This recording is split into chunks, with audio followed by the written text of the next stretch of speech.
What if the more you chase happiness, the further it slips away?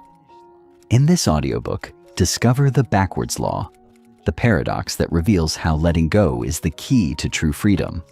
Stop forcing, start flowing, and watch your life transform. Your peace is waiting. Introduction.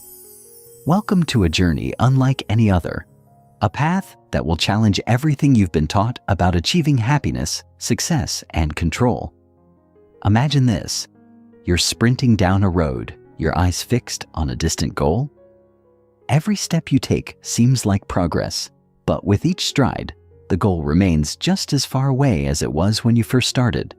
The faster you run, the further away it seems. You start to wonder, why am I always chasing something that's never within reach? What if I told you that this very chase, the pursuit of feeling better, of success, of happiness, is the reason you're stuck in this endless cycle? The more you chase, the more you reinforce the idea that something is missing. And the more you believe that something is missing, the harder it becomes to find peace. The backwards law, this idea that striving for something can actually prevent us from attaining it, might sound strange, but it's exactly how life works. The core paradox is simple yet profound. The more you chase feeling better, the more you emphasize that you aren't. And guess what? This paradox doesn't just exist in a vacuum. It's rooted in some of the most powerful philosophical traditions in the world: Taoism, Buddhism, and the teachings of Alan Watts. These ancient wisdoms offer a roadmap to living a life of peace, freedom, and joy. But they all start with one bold, liberating idea: stop trying so hard to control life. In this audiobook, we're going to dive deep into this paradox.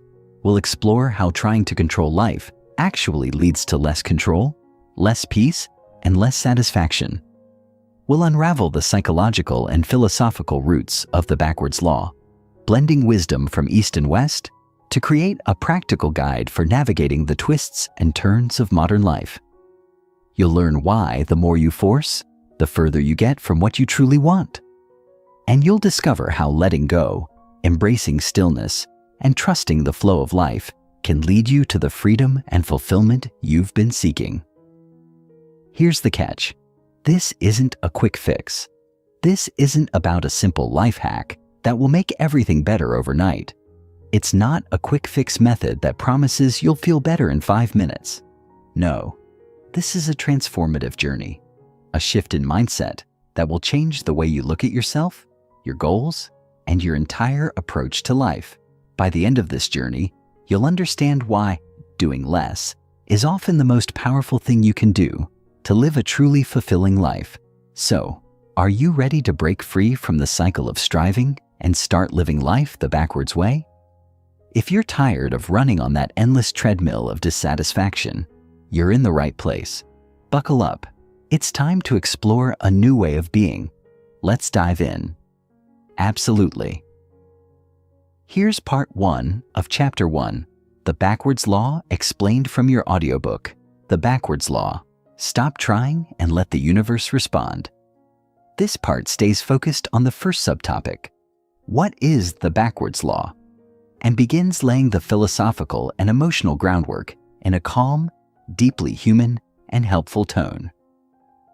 Chapter 1. The Backwards Law Explained. What is the backwards law? Imagine you're standing at the edge of a peaceful lake, the water calm and undisturbed, the air quiet, except for the soft rustling of leaves overhead. You close your eyes, breathe deeply, and in that moment, you feel a sense of peace wash over you. This is what we all crave: the peace, the stillness, the ease of being. But then something familiar happens. Your mind starts to wander. What if I'm not really at peace? What if I should be more productive today? What if I'm not doing enough to become the person I'm supposed to be? The mind kicks into gear, and suddenly, the peace you were just beginning to feel slips away. This is the paradox of the backwards law. The more we try to control or force an outcome, the more we often find ourselves pushing away the very thing we desire. This law, introduced by the philosopher Alan Watts, presents a simple yet deeply profound insight. The more we chase after something, the more we reinforce the idea that we lack it. When we seek happiness desperately, we often make ourselves more anxious. When we try to control life to avoid uncertainty, we become trapped by it. There's an invisible force in our efforts that works against us, not because we aren't capable of achieving our desires, but because the energy behind our striving creates the very resistance we're trying to escape. This is the essence of the backwards law. The more you try to control life, the more life controls you. And, more paradoxically, the less you try to control life, the more it will begin to respond in ways that support your peace. So, what does this law mean for you, for me, and for all of us who are caught in the daily grind of striving, pushing, and reaching for the next goal? It's an invitation to stop for a moment and ask, what if instead of pushing, I let go? What if instead of reaching, I simply allowed? The truth is, we all spend so much time thinking we need to fix ourselves, our moods, our minds, our circumstances, that we miss the simplicity of letting things unfold naturally. We spend hours reading self-help books, diving into the latest wellness trends, all in search of a formula that will magically unlock happiness. But what if the key is already within us, quietly waiting to be uncovered, not by doing more, but by doing less? The backwards law asks us to reconsider the nature of effort itself. It's not about giving up or becoming passive. It's about recognizing that we already have everything we need, and that the universe will meet us more than halfway when we stop pushing against it. This is where the peace begins to settle in the surrender, the release of the need to control everything around us. And, surprisingly, when we let go, life often responds in ways that feel more aligned and harmonious, almost as if the universe itself were conspiring in our favor.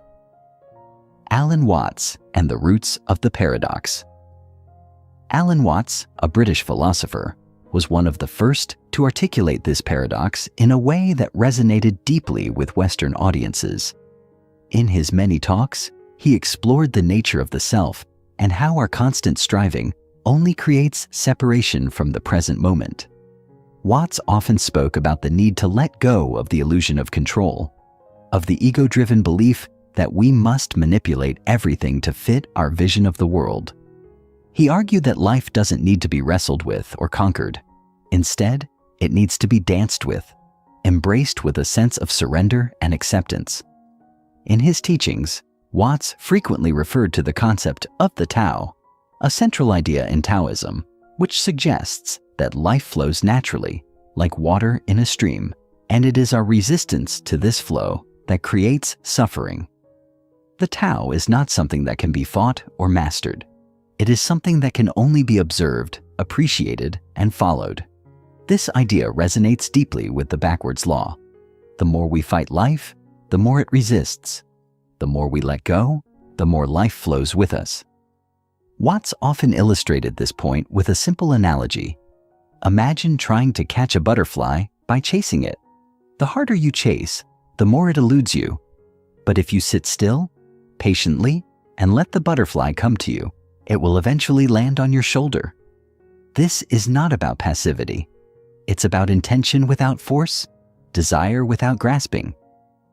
The paradox is that by letting go of our control and allowing life to unfold as it will, we actually become more in tune with the things we truly seek. For example, think of the times when you felt frustrated or anxious because you weren't getting the results you wanted. Perhaps you were obsessing over your career, your relationships, or your own personal growth. You tried everything. Work harder, work smarter, try this strategy, join this course. But no matter what you did, it felt like the more you tried, the further you seemed to get from your goal. Then, one day, you let go. You stopped obsessing. You relaxed, maybe without even realizing it. And that's when things started to change. Opportunities appeared. Relationships improved. You felt lighter. This is the power of letting go, The universe responds not when you force things, but when you allow them. Why wanting reinforces lack? Let's pause here and dive deeper into the idea that wanting reinforces lack. This may sound counterintuitive, but if we look at it closely, we'll see that it's not just a philosophical concept. It's a fundamental truth that plays out in our lives every day. The essence of desire is that it comes from a place of perceived deficiency. We want something because we believe we don't have it yet. We think that if we can just achieve this goal or obtain that thing, then we'll finally be complete, whole, and fulfilled. But here's the catch.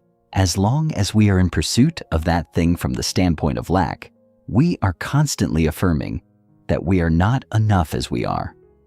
This perpetuates the feeling of incompleteness. The desire for more becomes an endless cycle. Once we reach one goal, we find another to pursue. And in the process, we never quite feel whole. This is the heart of the backwards law. The more we chase happiness, the more we emphasize the absence of happiness. The more we seek peace, the more we reinforce the idea that peace is something we lack. Think about how this plays out in your daily life. Perhaps you're constantly searching for a way to improve yourself. New workouts, diets, mental health routines. While these things can be helpful, the underlying message is that you are not enough as you are. That somehow you need to become something better in order to feel okay. The paradox here is that by constantly striving to become someone different, we deny the simple truth that we are already whole, already worthy, and already enough. When we start to realize that our desire for something does not have to come from a place of lack, we can begin to enjoy the process of growth without the urgency of fixing ourselves. Desiring becomes a natural expression of wanting to explore and experience, not a desperate attempt to fill an inner void. This shift is liberating. It allows us to pursue our goals with a sense of ease and curiosity instead of frustration and fear. And in doing so, we align ourselves more closely with the flow of life, which is where real transformation happens. So, take a moment and reflect.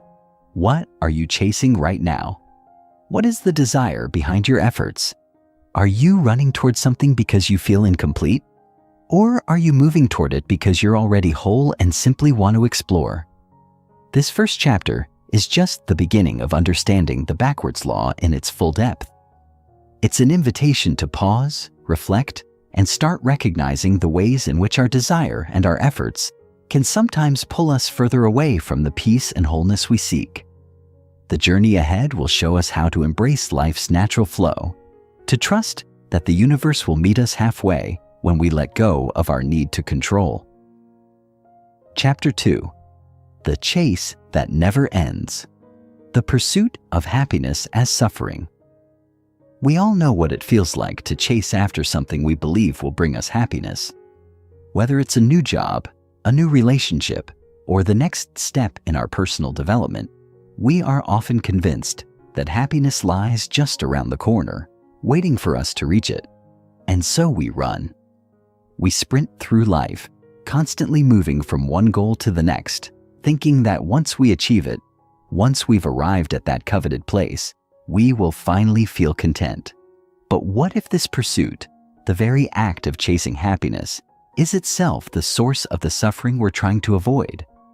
What if the more we run after happiness, the further away it slips from our grasp? This is where the paradox of the backwards law comes into play. The more we pursue happiness, the more elusive it becomes. The harder we try to find it, the more we confirm to ourselves that it's something we lack. It's like running toward a horizon that constantly recedes as we move forward. No matter how fast we go, the distance between us and the happiness we desire only seems to grow.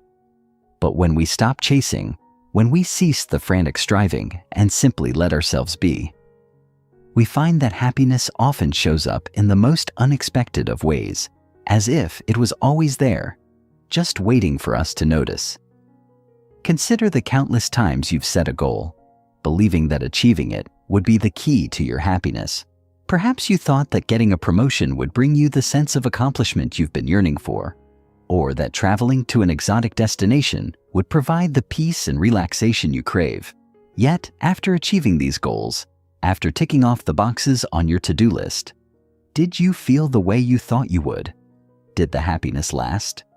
Or did it quickly fade, leaving you feeling empty once again, like the next goal had already appeared on the horizon, ready to take its place? This cycle is exhausting, and it's one we all experience in different ways. We may think that happiness is something to be attained through external circumstances, through wealth, success, relationships, or material possessions. But this constant pursuit only leads to more longing, more striving, and ultimately, more disappointment. The more we chase happiness, the more we reinforce the idea that happiness is somewhere out there, somewhere in the future, always just beyond our reach. This is the fundamental trap we fall into. We fail to recognize that true happiness doesn't come from the external world. It's something we cultivate from within. It's about learning to be at peace with what is, right here, right now, without needing to run towards something else. Modern life and the obsession with self-improvement. In the world we live in today, this endless pursuit of happiness is amplified by the constant pressure to improve ourselves. The modern self-help movement has created a culture where we are told, constantly and without pause, that we are not enough as we are.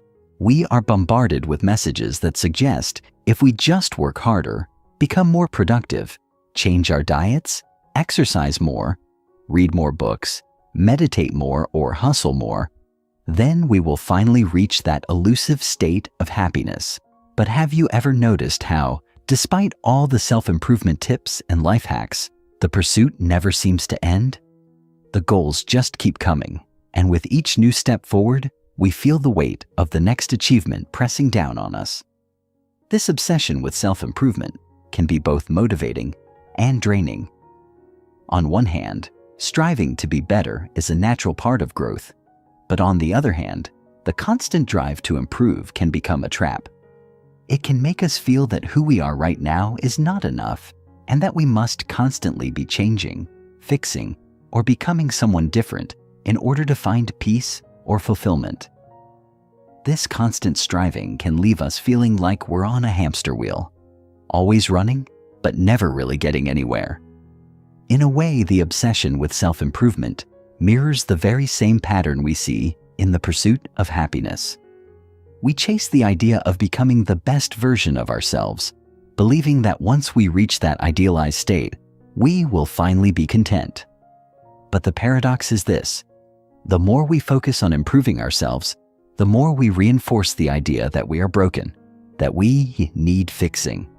The constant drive to be better can prevent us from appreciating who we are right now in this very moment with all our imperfections and flaws. And in this process, we miss the most important piece of the puzzle: the truth that we are already enough, just as we are. This is where the backwards law becomes an incredibly powerful tool. Instead of always striving to improve, to fix, or to change, we can begin to embrace the idea that we are already whole, already complete. True personal growth comes not from the constant pushing and striving, but from the quiet acceptance of who we are in the present. By letting go of the pressure to be better, we create space for true transformation to occur without the need to chase or grasp. Why nothing is ever enough. If you've ever achieved a long-awaited goal, you might be familiar with the feeling of emptiness that often follows. Perhaps you worked tirelessly towards something, a promotion, a new home, a personal milestone, and when you finally reached it, the sense of fulfillment you expected didn't last. Instead, you found yourself wondering what was next, or feeling the nagging thought that something was still missing. This is a universal experience, the belief that achieving certain milestones or accumulating certain possessions will bring us a sense of completeness, only to find that it doesn't. And this cycle can leave us feeling perpetually dissatisfied, as if we are always chasing something that's just out of reach. The truth is that nothing in the external world can ever truly be enough. We may believe that a new job, a new car, or a new relationship will fill the gap inside us, but the gap is not external. It's internal. The gap is the result of our constant yearning, our never-ending desire for something more. And as long as we continue to look outside ourselves for fulfillment, we will never feel truly complete. No external achievement or possession can ever bring lasting peace, because peace isn't something to be achieved or obtained. It's something to be recognized and embraced within ourselves. This is the central message of the backwards law. The more we chase after something, the more we reinforce the sense of lack. The more we believe that we need something in order to be happy, the more we distance ourselves from the happiness that is already within us. True peace comes not from achieving or acquiring, but from learning to be content with what we already have. It's about recognizing that the happiness, the peace, the fulfillment we seek is already here in the present moment, if we are willing to let go of the need for more. When we learn to let go of the idea that we need something else to be happy, we start to experience a deep sense of freedom. We no longer feel bound by the pressure to achieve or to accumulate. We can simply be, knowing that we are enough just as we are. This doesn't mean that we stop pursuing our goals or growing as individuals. It simply means that we approach life from a place of acceptance and peace, rather than from a place of longing and lack. Stillness as the antidote to chasing. The antidote to this endless chase is surprisingly simple. Stillness. When we stop running, when we stop trying to control, we give ourselves the space to simply be. In stillness, we can reconnect with ourselves and the present moment. It is in these quiet moments that we begin to realize that we are already enough, that the happiness and peace we seek are already here, waiting for us to stop running long enough to notice. Stillness doesn't mean doing nothing. It doesn't mean being passive or giving up on our goals. Rather, it means finding a sense of peace and contentment in the present moment, regardless of what's happening around us. It's about letting go of the need to force things into being and trusting that life will unfold as it's meant to. It's about allowing ourselves to rest in the certainty that, just as we are already complete. In the stillness, we find that we are not defined by our achievements, our possessions, or our relationships. We are simply ourselves, whole and complete. And in that space of being, we discover that true fulfillment doesn't come from external circumstances. It comes from within. This chapter explores the perpetual chase we all experience in the quest for happiness and fulfillment. It's a reminder that the more we run, the further we often get from the peace we seek. Through understanding the paradox of the backwards law, we learn that true peace comes not from chasing, but from letting go and allowing life to unfold naturally. Letting go of the need for more allows us to rest in the richness of what we already have. Chapter 3. Letting go of control. Control is an illusion control. This word holds so much power in our lives. We hear it frequently, often striving for it, as if it were the ultimate solution to all our problems. If only we could control our circumstances, our environment, our outcomes, then everything would fall into place. How many times have you heard yourself say, "If only I could get things under control"? Or perhaps, "If I could just manage this, then everything would be better." The irony, though, is that control is nothing more than an illusion, a mental construct that gives us the false sense of power. The more we attempt to control, the more we reveal just how little control we actually have. Consider this. What can we truly control in life? Can we control the weather, the people around us, or the future? Can we control how others perceive us, or how our goals will unfold?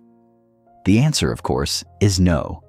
We can't control any of these things, and yet we try. Oh, how we try. We plan, we strategize, we work tirelessly, believing that if we simply plan everything down to the last detail, we will be able to predict and control every outcome. But this approach, though it may provide us with a false sense of security, doesn't actually give us control. Instead, it keeps us trapped in a cycle of anxiety, fear, and stress. The more we try to control, the more we become attached to certain outcomes. And the more attached we become, the more we begin to fear losing control.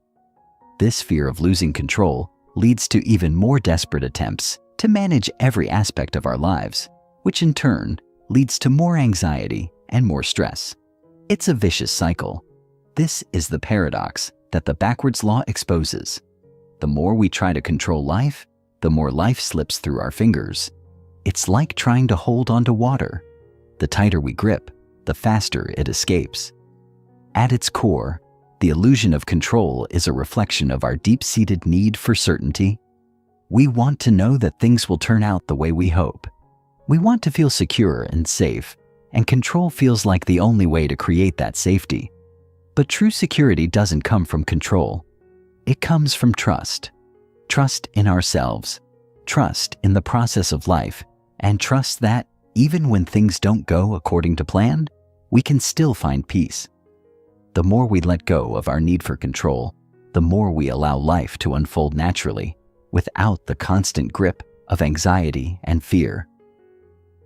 The fear behind the need to manage everything. Behind every desire for control lies a deep fear, a fear of uncertainty, a fear of the unknown. The desire to manage and control is often rooted in the belief that we can't handle what life throws at us. We believe that if we don't micromanage every detail, we will be unprepared for the challenges ahead, and that those challenges will overwhelm us. This fear of being out of control leads us to overplan, overschedule, and overprepare, all in an attempt to create a sense of security. But in doing so, we forget a fundamental truth. We are more resilient than we give ourselves credit for. Life is unpredictable, and the need to control everything is a response to our fear of the unknown. But this fear is based on the assumption that we are incapable of handling uncertainty. The reality is that we have faced uncertainty before, and we survived. In fact, some of the most meaningful and transformative experiences in our lives have come from moments of uncertainty. Think about the times when you've stepped into the unknown, whether it was moving to a new city, starting a new job, or embarking on a new relationship. In those moments, you didn't have all the answers, but you learned to navigate through the uncertainty. You adapted, you grew, and you became stronger. The desire to control is often a way of avoiding discomfort. We want certainty, but certainty is an illusion. No matter how hard we try, we cannot control the future. The world is inherently uncertain, and trying to control every aspect of our lives only keeps us locked in a state of fear and resistance. Instead of trying to control everything, we can choose to embrace the unknown. We can choose to trust ourselves and trust life to guide us. And when we do, we discover that we are capable of handling whatever comes our way, even when it feels unpredictable or uncomfortable. How surrender opens new doors. Surrender is a word that can often carry a negative connotation. We associate surrender with defeat, with giving up, with admitting that we failed. But surrender in the context of the backwards law is not about giving up. It's about letting go of the need to control. It's about releasing the mental grip we have on the way things should unfold and opening ourselves to the flow of life.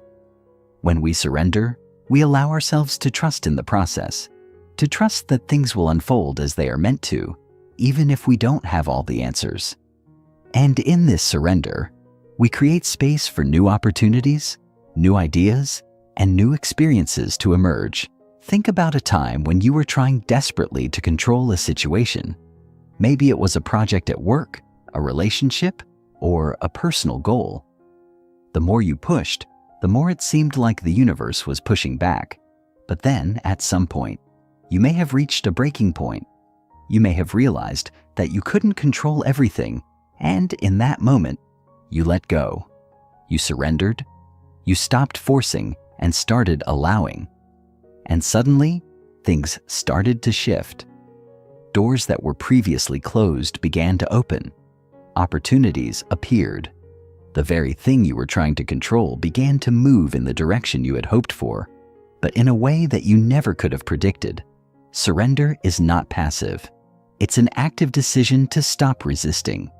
It's a decision to stop trying to force outcomes and instead allow life to unfold in its own time and its own way. When we surrender, we trust that we are not alone in the process. We trust that life is working in our favor, even when we can't see how.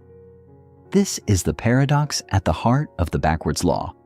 When we stop trying to control everything, we create space for things to come to us. We allow life to work its magic. Letting life flow. Practical moments. Letting go of control doesn't mean abandoning responsibility or giving up on our goals. It simply means releasing our attachment to how things should happen. In practical terms, this might look like setting an intention for your day, but not rigidly holding on to how every moment will unfold. It might mean doing your best at work, but not obsessing over every detail or trying to micromanage the outcomes. It might mean allowing your relationships to evolve naturally without trying to force them into a particular mold or timeline. One of the most powerful practices for letting go of control is mindfulness. By bringing our attention to the present moment, we can release the need to control the future and start to appreciate the here and now. When we are present, we are not focused on the outcome. We are simply experiencing what is happening in the moment. This shift in perspective allows us to let go of our need to control and allows life to unfold with more ease and grace. Another practice that helps us let go of control is self-compassion. When we stop trying to control every outcome, we open ourselves up to the possibility of making mistakes, and that's okay. Life is not about perfection. It's about learning, growing, and adapting. By being kind to ourselves when things don't go as planned, we can release the pressure to get everything right and instead enjoy the journey. Letting life flow also involves trusting that things will work out, even when they don't look the way we expect them to. It's about releasing our attachment to specific outcomes and being open to whatever comes our way. When we trust that life is unfolding for us, not against us, we can relax and allow things to flow naturally. Chapter 4. Acceptance is not defeat. What true acceptance means. Acceptance is a word we hear often, yet it's often misunderstood. When we think of acceptance, many of us conjure an image of resignation or passivity, surrendering to our circumstances without attempting to change anything. We might imagine acceptance as a form of weakness, as though giving in means we've lost or failed. But in reality, true acceptance is not about giving up or resigning ourselves to a life we don't want. Rather, it's about acknowledging things as they are, without resistance or denial. It's about saying, "This is where I am, and I am okay with it." True acceptance requires us to embrace both the light and the dark of our lives, the successes and the failures, the joys and the sorrows. It means making peace with the present moment, even if it's not what we expected or desired. In fact, acceptance is the gateway to transformation. It's only when we fully accept where we are that we can move forward, not from a place of resistance, but from a place of understanding. Imagine standing at the base of a mountain, feeling overwhelmed by its height and the long journey ahead. If you resist the mountain, if you refuse to acknowledge its size or your own fear of the climb, you remain stuck at the bottom, paralyzed by what lies ahead. But if you accept that the mountain is there, that the climb will be difficult, and that it will require effort, you free yourself from the mental barriers that prevent you from starting. Acceptance allows you to take the first step, no matter how challenging the journey may seem. Acceptance, in essence, is about letting go of our attachment to how things should be and allowing ourselves to be fully present with how things are. It's about relinquishing the desire to control outcomes and instead embracing life as it comes, knowing that even in moments of struggle, there is wisdom to be gained. True acceptance invites us to stop fighting against the natural flow of life and instead to work with it, to dance with the rhythm of what is happening around us. When we accept what is, we stop resisting, and in that space of non-resistance, we often find the strength and clarity we need to move forward. How acceptance empowers action. Many of us have been taught that acceptance means inaction. We fear that by accepting the current state of things, we will somehow be giving up on our dreams, our desires, and our ambitions. But the opposite is true. In fact, acceptance is one of the most empowering actions we can take. When we accept the present moment with all its imperfections, we free ourselves from the need to control or manipulate every aspect of our lives. We stop fighting against the flow of life and instead begin to move with it, in harmony with the natural order of things. Acceptance empowers us to take action from a place of clarity, rather than from a place of fear or resistance. When we accept the reality of where we are, we stop wasting energy on denial or frustration. Instead, we can focus our energy on the next step, the next action, no matter how small. Acceptance doesn't mean we give up on our goals. It means that we recognize where we are right now and make peace with it, so we can move forward with intention and purpose. This shift in mindset is incredibly powerful.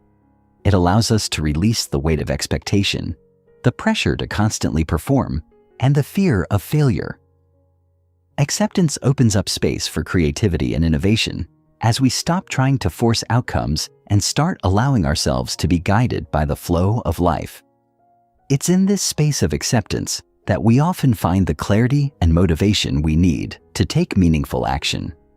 When we fight against our circumstances, we create resistance. Resistance drains our energy, keeps us stuck in a loop of frustration, and prevents us from seeing opportunities that may be right in front of us. But when we accept what is, we break free from that cycle. We allow ourselves to move forward with confidence, knowing that, no matter what challenges may come, we are capable of navigating them with grace and resilience. Acceptance doesn't mean we won't face difficulties. It simply means that we approach those difficulties with a sense of inner peace, rather than with the turmoil of resistance. Responding versus reacting. There is a fundamental difference between responding and reacting, and understanding this difference is crucial to mastering acceptance. To react is to act from a place of fear, emotion, or impulse. When we react, we are often driven by our immediate desires or our urge to control or escape a situation. Reacting is a knee-jerk response, an automatic reflex to whatever is happening around us. In contrast, responding comes from a place of clarity, awareness, and intentionality.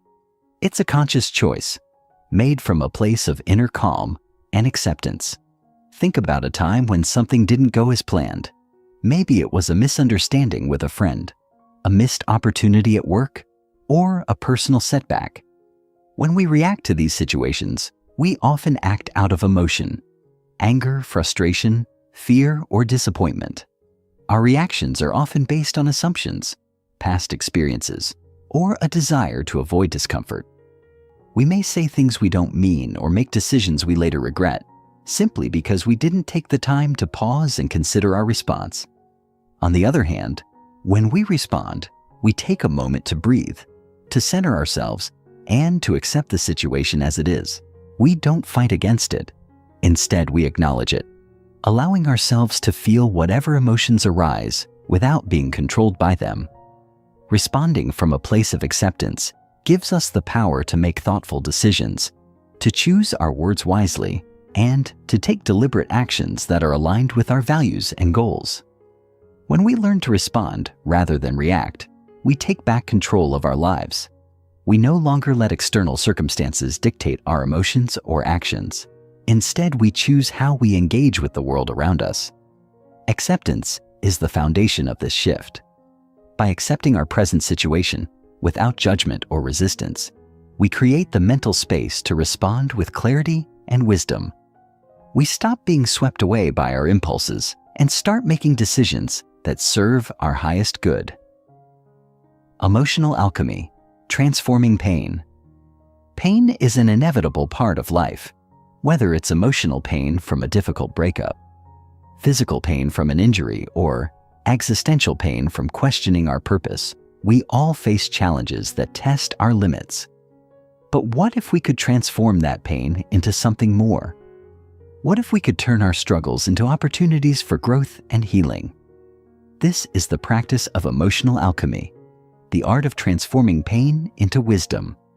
Emotional alchemy begins with acceptance. When we resist pain, we compound our suffering. We try to push it away, deny it, or distract ourselves from it. But this only creates more suffering. The first step in transforming pain is to accept it, to acknowledge it fully without judgment or fear. This doesn't mean we have to like it or embrace it willingly, but it does mean that we stop running from it. Once we accept pain, we can begin to process it. We can ask ourselves, what is this pain trying to teach me? What wisdom can I gain from this experience? Pain often holds valuable lessons, whether it's a reminder to take better care of ourselves, a signal that we need to set stronger boundaries, or an invitation to explore deeper parts of our psyche. When we view pain as a teacher, rather than as something to avoid or resist, we open ourselves to transformation. Emotional alchemy also involves the practice of self-compassion. When we experience pain, we often beat ourselves up, thinking that we should have done something differently, or that we are somehow unworthy of peace. But self-compassion allows us to be kind to ourselves during difficult times.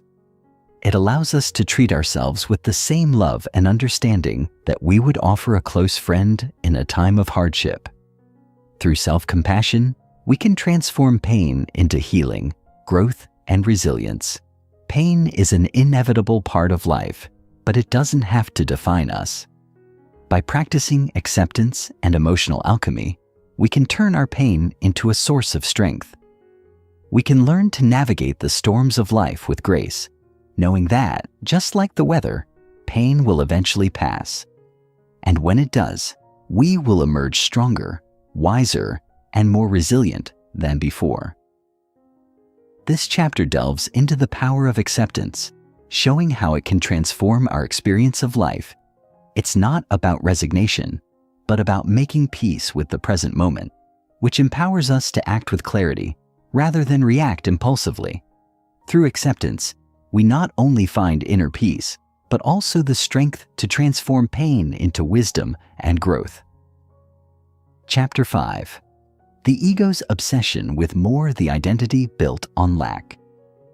In our fast-paced, achievement-oriented world, we are often conditioned to define ourselves by what we lack. From a young age, many of us are taught that we are not enough as we are, that we need more to be worthy, successful, or complete. We are encouraged to seek more money, more possessions, more status, more recognition, and more success. We are constantly comparing ourselves to others, measuring our worth by how much we have and how much we achieve. This external pursuit of more has become so deeply ingrained in our culture that it's almost impossible to question it. However, what if the very pursuit of more is the source of our unhappiness and suffering?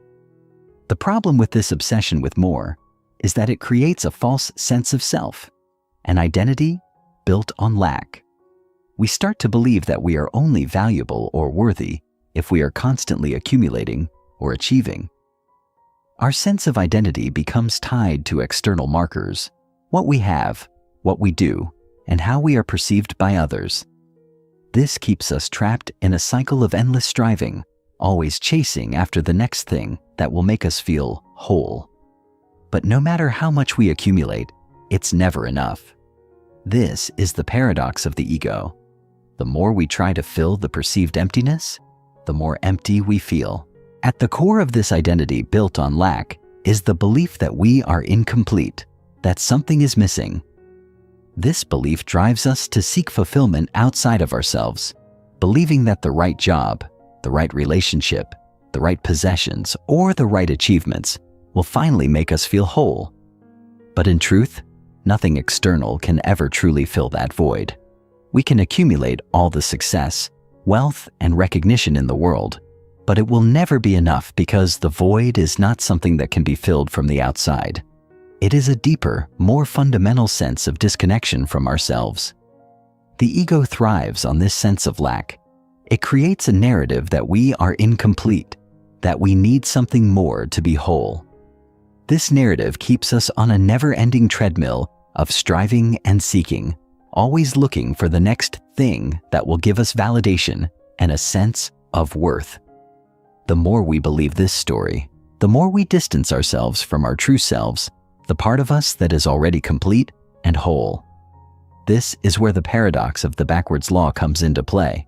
The more we seek to fill the emptiness with external things, the more we reinforce the belief that we are lacking, creating a cycle that is impossible to escape without shifting our perspective: comparison, status, and proving.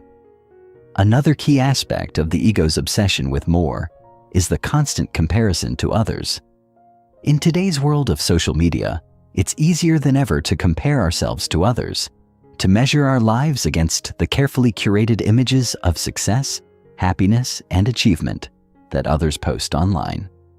But comparison is a dangerous game. It feeds the ego's desire for status and recognition, making us believe that we are only valuable if we measure up to the success of others. This constant comparison keeps us trapped in a cycle of competition, constantly striving to prove that we are just as good, if not better, than those around us. The truth is, comparison is a form of self-rejection. Every time we compare ourselves to others, we are telling ourselves that we are not enough as we are. We are measuring our worth based on someone else's life, someone else's journey, someone else's achievements. But the truth is, no one's life is exactly like ours. No one else's path is the same as ours, and no one else's journey is a reflection of our own worth. When we compare ourselves to others, we lose sight of our own unique value and potential. We forget that we are already whole and that we don't need to prove anything to anyone. The ego thrives on comparison because it feeds its need for validation. It convinces us that our worth is determined by how we measure up to others. But this is a lie. Our worth is not determined by our achievements or by how we compare to others.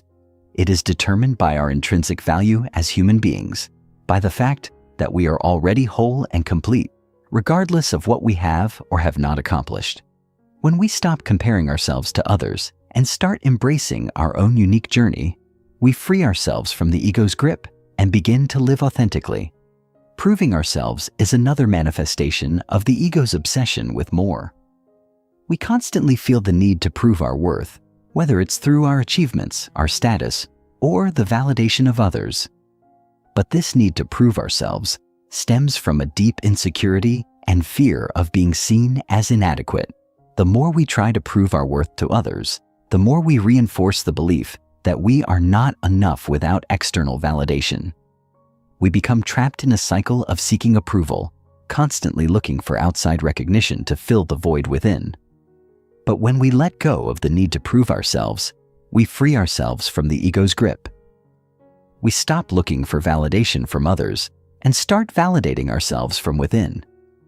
We begin to recognize that our worth is not determined by what others think of us or by what we accomplish. It is determined by the simple fact that we exist, that we are worthy of love, respect, and acceptance just as we are. When we stop trying to prove ourselves, we can begin to live authentically, free from the pressure to conform to societal expectations or to measure up to others. How ego resists presence. The ego's obsession with more is closely tied to its resistance to presence. The present moment, with all its imperfections and uncertainties, is often uncomfortable for the ego. It thrives on the future, on what comes next, on what we can achieve and accumulate. The ego is constantly projecting itself forward, always looking ahead, always planning, always striving. But this constant striving keeps us disconnected from the present moment, from the richness of life as it is unfolding right now. The ego resists presence because it can control the present moment. It can control the flow of life as it unfolds. The present moment is unpredictable, messy, and uncertain, and the ego wants certainty, control, and stability. It is afraid of what might happen if we let go of our need to control, if we stop striving for more and simply allow life to unfold as it will. But in reality, it is only in the present moment that we can experience true peace and fulfillment. When we let go of the ego's need for more, we can begin to live fully in the present moment. We can stop looking ahead to the future or dwelling on the past, and instead, we can embrace the richness of the here and now. This doesn't mean that we stop pursuing our goals or dreams, but it means that we stop attaching our sense of worth to the outcomes. We stop waiting for the future to give us the validation and fulfillment that we crave. We recognize that true fulfillment is found in the present moment, in the simple act of being alive, of being fully engaged in life as it is. The ego wants to control the future, but the present moment is beyond its grasp. The more we try to control the future, the more we miss out on the beauty and richness of the present. When we learn to release the ego's grip and embrace the present moment, we open ourselves to a deeper sense of peace, joy, and fulfillment. We stop striving for more and begin to appreciate what we already have. We recognize that we are enough, just as we are, and that the present moment is all we need to experience true contentment. This explores how the ego is deeply tied to the pursuit of more. Whether it's through comparing ourselves to others, seeking external validation, or resisting the present moment, it explains how these patterns create a sense of lack and disconnection, preventing us from living authentically and embracing our true worth. By recognizing the ego's tricks, we can begin to let go of the need for more and start living fully in the present moment. Chapter 6. When Trying Makes It Worse. The Paradox of Effort in Spiritual Growth.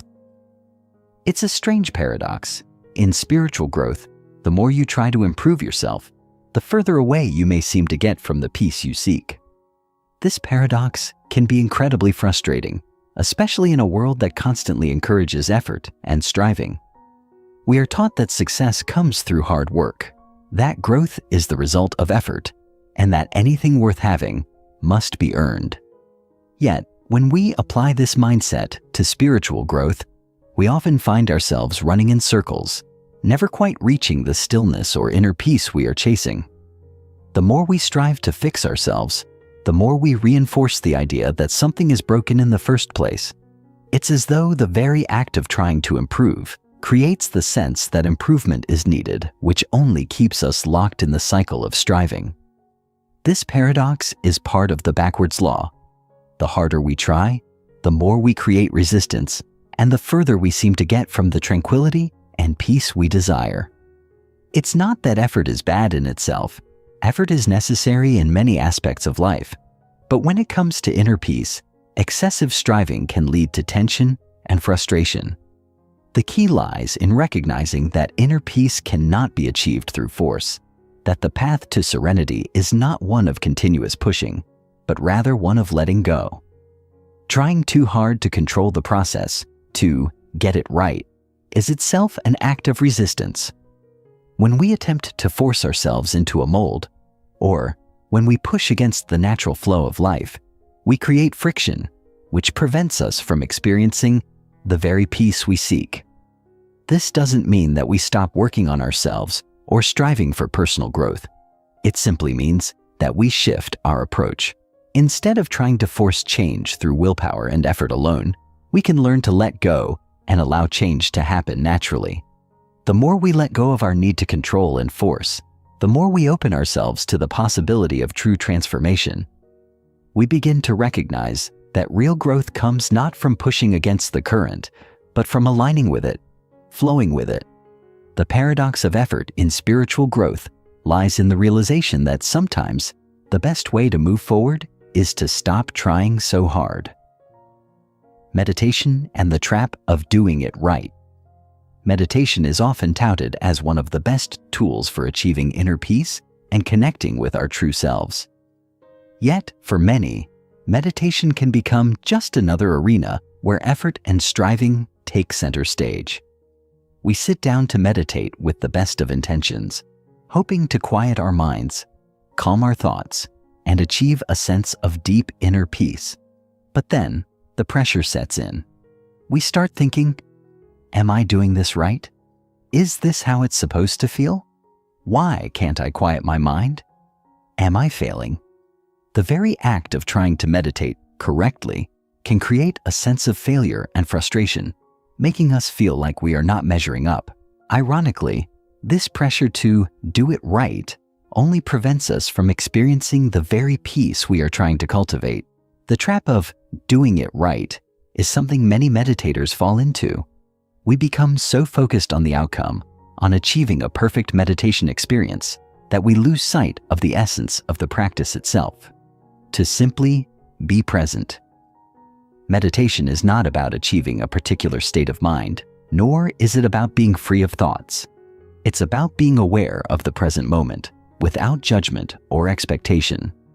But when we place pressure on ourselves to perform meditation in a certain way, we turn the practice into another form of effort, another form of striving. We make it a task to be completed rather than a practice to be experienced. In truth, there is no right way to meditate. Each meditation session will be different, and there is no perfect experience to strive for.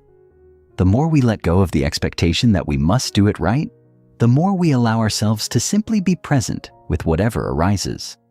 Whether our minds are still or filled with thoughts, whether we feel calm or restless, meditation is simply about observing without judgment, allowing whatever comes up to be there without trying to change it. This is where true growth lies, not in trying to control the process, but in surrendering to it. When we release the need to do it right, we free ourselves from the pressure of perfection and open ourselves to the transformative power of presence. Stop fixing. Start feeling. One of the most common traps we fall into is the urge to fix ourselves, to constantly try to improve or change who we are. We see our emotional pain, our negative thoughts, or our unresolved issues as something that needs to be fixed, and so we dive into self-improvement strategies, therapy, or self-help books in the hopes of finding the perfect solution. But this constant desire to fix ourselves only perpetuates the belief that something is wrong with us. It creates a sense of never-ending dissatisfaction and reinforces the idea that we are not enough as we are. The truth is, we don't need to fix ourselves. We need to feel ourselves. We need to allow ourselves to experience our emotions fully, without judgment or the need to change them. When we stop trying to fix our feelings and instead allow ourselves to feel them, we can begin to heal in a deeper way. Emotional pain, negative thoughts, and unresolved issues are not problems to be solved. They are experiences to be felt and understood. When we suppress or try to fix our emotions, we create resistance, which only prolongs the pain. But when we allow ourselves to feel our emotions fully, without judgment or resistance, we create space for healing. We begin to understand that our feelings are not who we are. They are simply passing experiences that come and go.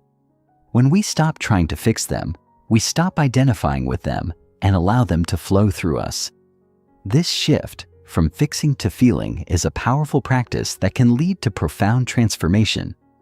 It requires us to release the need for control and instead trust the process of life. We learn to trust that our emotions, no matter how difficult they may seem, are a natural part of the human experience. We learn to embrace our imperfections and understand that they are not obstacles to our growth, but opportunities for deeper understanding. By stopping the constant urge to fix ourselves, we free ourselves to feel, to process, and to heal. This is where true growth and peace lie, not in fixing, but in feeling. This chapter dives deeply into the paradox of trying too hard, especially when it comes to spiritual growth, meditation, and personal healing. It reveals how striving, effort, and control can actually impede the very peace and transformation we seek. By learning to let go, stop trying to fix ourselves, and embrace the present moment, we can open ourselves up to deeper growth and inner peace. The more we release the pressure of perfection and allow ourselves to simply feel, the more we align with the natural flow of life. Chapter 7. The Wisdom of Surrender. What surrender really is. Surrender is often misunderstood, particularly in a society that celebrates control, effort, and forceful action. When we think of surrender, we often associate it with weakness, failure, or giving up. We've been conditioned to believe that surrender means defeat, that it's about passively accepting whatever life throws at us without doing anything about it. In reality, surrender is not about giving up or resigning ourselves to a life of passivity. Rather, it is about letting go of our need to control, and instead, trusting that life has a way of unfolding exactly as it needs to, even when it doesn't look the way we expect. True surrender is the practice of releasing the illusion of control, allowing ourselves to be in flow with life, rather than constantly struggling against it. It doesn't mean we stop acting or pursuing our goals, but it means we stop attaching our sense of worth or happiness to the outcomes of those pursuits. Surrender is about embracing the present moment as it is, without trying to force it into a shape that fits our expectations.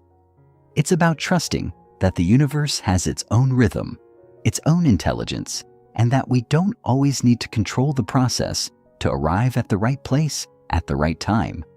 Surrender is a quiet, humble acceptance that, while we can act and make choices, the ultimate outcome is beyond our individual control. In the context of personal growth and spiritual development, surrender is a powerful tool. It is an act of trust, a willingness to step back and allow life to guide us. When we surrender, we open ourselves to new possibilities, new ways of thinking, and new paths we may not have considered before. Surrender doesn't mean that we give up on our dreams or our desires. Instead, it means that we hold them with an open hand, understanding that life may have something even better in store for us. It's about cultivating the ability to move through life with grace and ease, rather than constantly forcing ourselves into situations that don't feel aligned with who we are or what we truly want. By embracing surrender, we invite the universe to meet us halfway, to bring us opportunities and experiences that are far more fulfilling than anything we could have planned or controlled on our own. Myths about giving up. There are numerous myths about surrender that can make us hesitant to embrace it in our lives. One of the most common myths is that surrender means giving up on our dreams, resigning ourselves to mediocrity, or passively waiting for life to unfold without taking action. This misconception is rooted in the fear that if we stop forcing things to happen, we will lose our ability to create the life we desire. However, surrender doesn't mean inaction.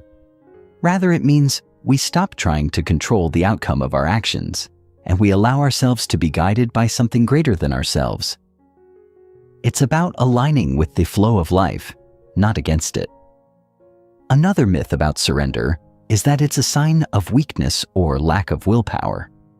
In a world that glorifies determination and self-reliance, surrender can seem counterintuitive, but surrender is not about weakness. It is about strength.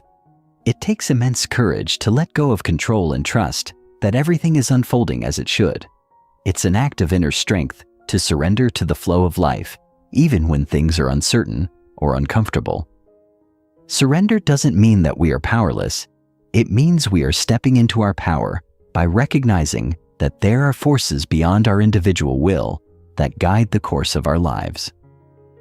True strength lies in the ability to release the need to force and control, and instead to allow life to unfold in its own perfect timing. A third myth is that surrender leads to passivity or complacency. Some people fear that if they let go too much, they will stop trying or stop striving for their goals. But surrender doesn't mean stopping altogether. It simply means releasing the attachment to a specific outcome. It's about moving through life with an open heart and a willingness to accept what comes without resistance or judgment. When we surrender, we create space for the universe to bring us exactly what we need, even if it doesn't look the way we expected. Surrender allows us to move through life with a sense of ease and trust, knowing that we are always being guided to where we are meant to be. Surrender is not about giving up. It's about letting go of the need to control every aspect of our lives. It's about trusting that the universe has a plan for us, even if we can't see it right now. By letting go of the myths about surrender, we can begin to embrace it as a powerful tool for transformation, allowing us to align with the natural flow of life and trust that everything is unfolding exactly as it should. Trusting what arises. Trusting what arises in our lives is perhaps one of the most important aspects of surrender. It is easy to fall into the trap of thinking that we need to plan, strategize, and control every aspect of our lives in order to get what we want. But the truth is, life often has a way of surprising us with opportunities and experiences that we could never have anticipated. When we surrender, we allow ourselves to be open to the unexpected, to the things that arise in our lives without our interference. Trusting what arises means letting go of the need to predict, control, or manipulate the future, and instead embracing each moment as it comes with a sense of curiosity and wonder. Trusting what arises is not about being passive. It is about being present and open to the natural unfolding of life. It requires us to be flexible, to let go of rigid expectations, and to trust that the universe will bring us exactly what we need at the right time. Often, the things that arise in our lives, whether they are challenges or opportunities, are exactly what we need for our growth and evolution. By trusting what arises, we stop resisting the flow of life and begin to flow with it, understanding that each experience is a part of our larger journey. When we trust what arises, we stop trying to control or manipulate outcomes, and instead, we allow ourselves to be guided by the natural rhythms of life. This trust is not blind or passive. It is an active, conscious choice to embrace the unknown with open arms. It requires us to release our attachment to specific outcomes and to let go of the idea that we know what is best for us. When we trust what arises, we open ourselves to a greater sense of freedom and possibility. We begin to see that life is not something to be controlled, but something to be experienced with all of its uncertainties, surprises, and magic. Trusting what arises means trusting that we are always on the right path, even when things don't go as planned, and that each step we take is a part of our larger journey of self-discovery and growth. This chapter reveals the deep wisdom behind the practice of surrender, challenging misconceptions about weakness, passivity, and giving up.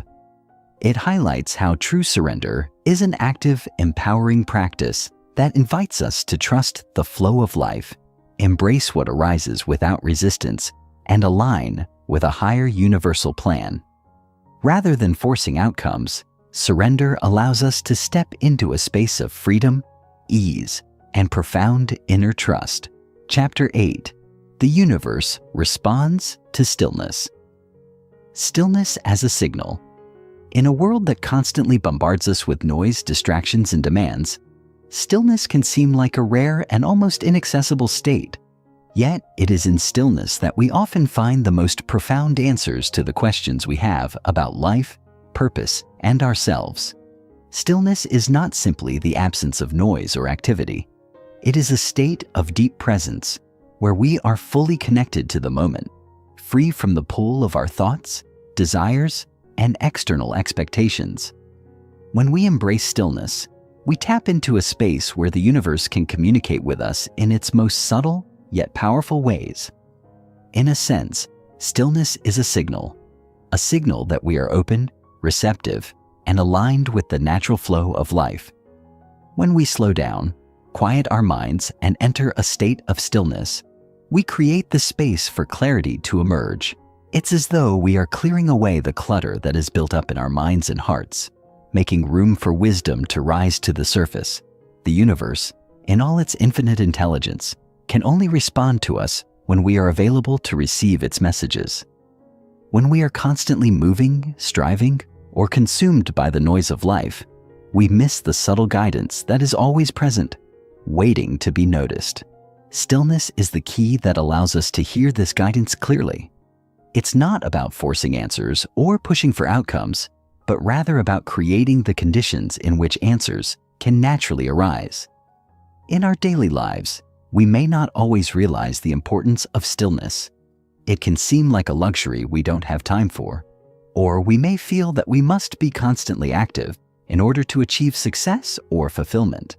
But in truth, the most profound insights and the deepest connections often come from moments of stillness. When we take time to pause, breathe, and simply be, we allow the universe to meet us halfway. We stop trying to force things into existence and instead trust that the universe has its own timing and rhythm. In stillness, we align ourselves with this rhythm, allowing life to unfold in its own perfect way. Stillness is not passive. It is active in its own right. It is the active choice to step back from the noise and chaos of life, to create a space where we can listen deeply and be present. It is in this stillness that we find the answers we have been seeking, often without realizing that they were there all along, waiting for us to be still enough to notice them. When we embrace stillness as a signal, we open ourselves up to the wisdom of the universe, which is always speaking to us, even when we are not paying attention. Life as a mirror. Another powerful insight that comes from embracing stillness is the realization that life is a mirror. This concept, often discussed in spiritual circles, suggests that everything we encounter in life reflects something about ourselves. The people we meet, the experiences we have, the challenges we face, they all serve as mirrors, reflecting back our beliefs, our fears, our desires, and our internal states. The universe does not act as a random, chaotic force. Instead, it reflects back to us exactly what we need to see in order to grow. By embracing stillness, we create the space to reflect on these mirrors with clarity and understanding. When we stop striving, stop pushing, and allow ourselves to be still, we can begin to see life for what it truly is, a reflection of our inner world. If we are constantly in motion, reacting to life's challenges, we may miss the opportunity to understand the deeper messages these reflections offer. But when we are still, we can observe our external experiences from a place of awareness, noticing the patterns, the recurring themes, and the subtle connections between our inner state and what is happening around us. In this way, stillness allows us to see life not as a series of random events, but as a carefully orchestrated dance, reflecting back to us exactly what we need to learn and understand. This mirror effect extends to all aspects of our lives, including our relationships, our work, and our personal growth. If we are experiencing tension or conflict in a relationship, for example, stillness allows us to step back and ask ourselves, what is this situation teaching me about myself? What beliefs or patterns am I unconsciously projecting onto the other person? By taking the time to reflect, we can uncover the deeper truths about ourselves that may be hidden beneath the surface of our everyday lives. The more we embrace stillness, the more we begin to see how our inner world shapes the world around us. Stillness also helps us to see the connections between our thoughts, emotions, and experiences. When we are constantly rushing from one thing to the next, we can become disconnected from our inner selves, unaware of the subtle ways in which our thoughts and feelings influence our reality. But in stillness, we can observe how our internal state shapes our external world. If we are feeling anxious or fearful, for example, we may notice that we attract situations that reflect these emotions. On the other hand, when we are at peace and in alignment with our true selves, we attract experiences that mirror this inner harmony. Life, in this sense, is a mirror that reflects our internal state, and by embracing stillness, we can gain a deeper understanding of ourselves and our place in the world. Aligning instead of forcing. The idea of aligning rather than forcing is one of the most powerful shifts we can make in our approach to life. So often, we are taught that success requires hard work, persistence, and effort, that we must fight, struggle, and push against obstacles in order to achieve our goals. While there is value in effort, there is also immense power in aligning with the natural flow of life rather than forcing outcomes. When we force, we create resistance. When we align, we create harmony. Stillness plays a crucial role in this process, as it allows us to step back and assess whether our actions are in alignment with our highest good, or whether we are simply pushing for the sake of pushing. Aligning with life means listening to our inner guidance, tuning into the subtle messages of the universe, and allowing ourselves to be guided by what feels right, rather than what we think we should be doing. It means letting go of the need to control the outcome and trusting that the universe will guide us to where we need to be at the right time. When we are still, we create the space to listen to this inner guidance, to discern whether our actions are coming from a place of true inspiration or from a place of force and fear. By aligning with life, we stop struggling against the current, and instead, we flow with it, trusting that we are always being led to exactly where we need to go. This shift from forcing to aligning can be profound. It transforms the way we approach our goals, relationships, and challenges. Instead of pushing ourselves relentlessly toward a specific outcome, we begin to trust that the right opportunities will come at the right time, and that we don't need to force them into existence. We can still take action, but it is action that comes from a place of ease rather than tension. We can still work toward our goals, but we do so with the understanding that the path may not always be linear or predictable.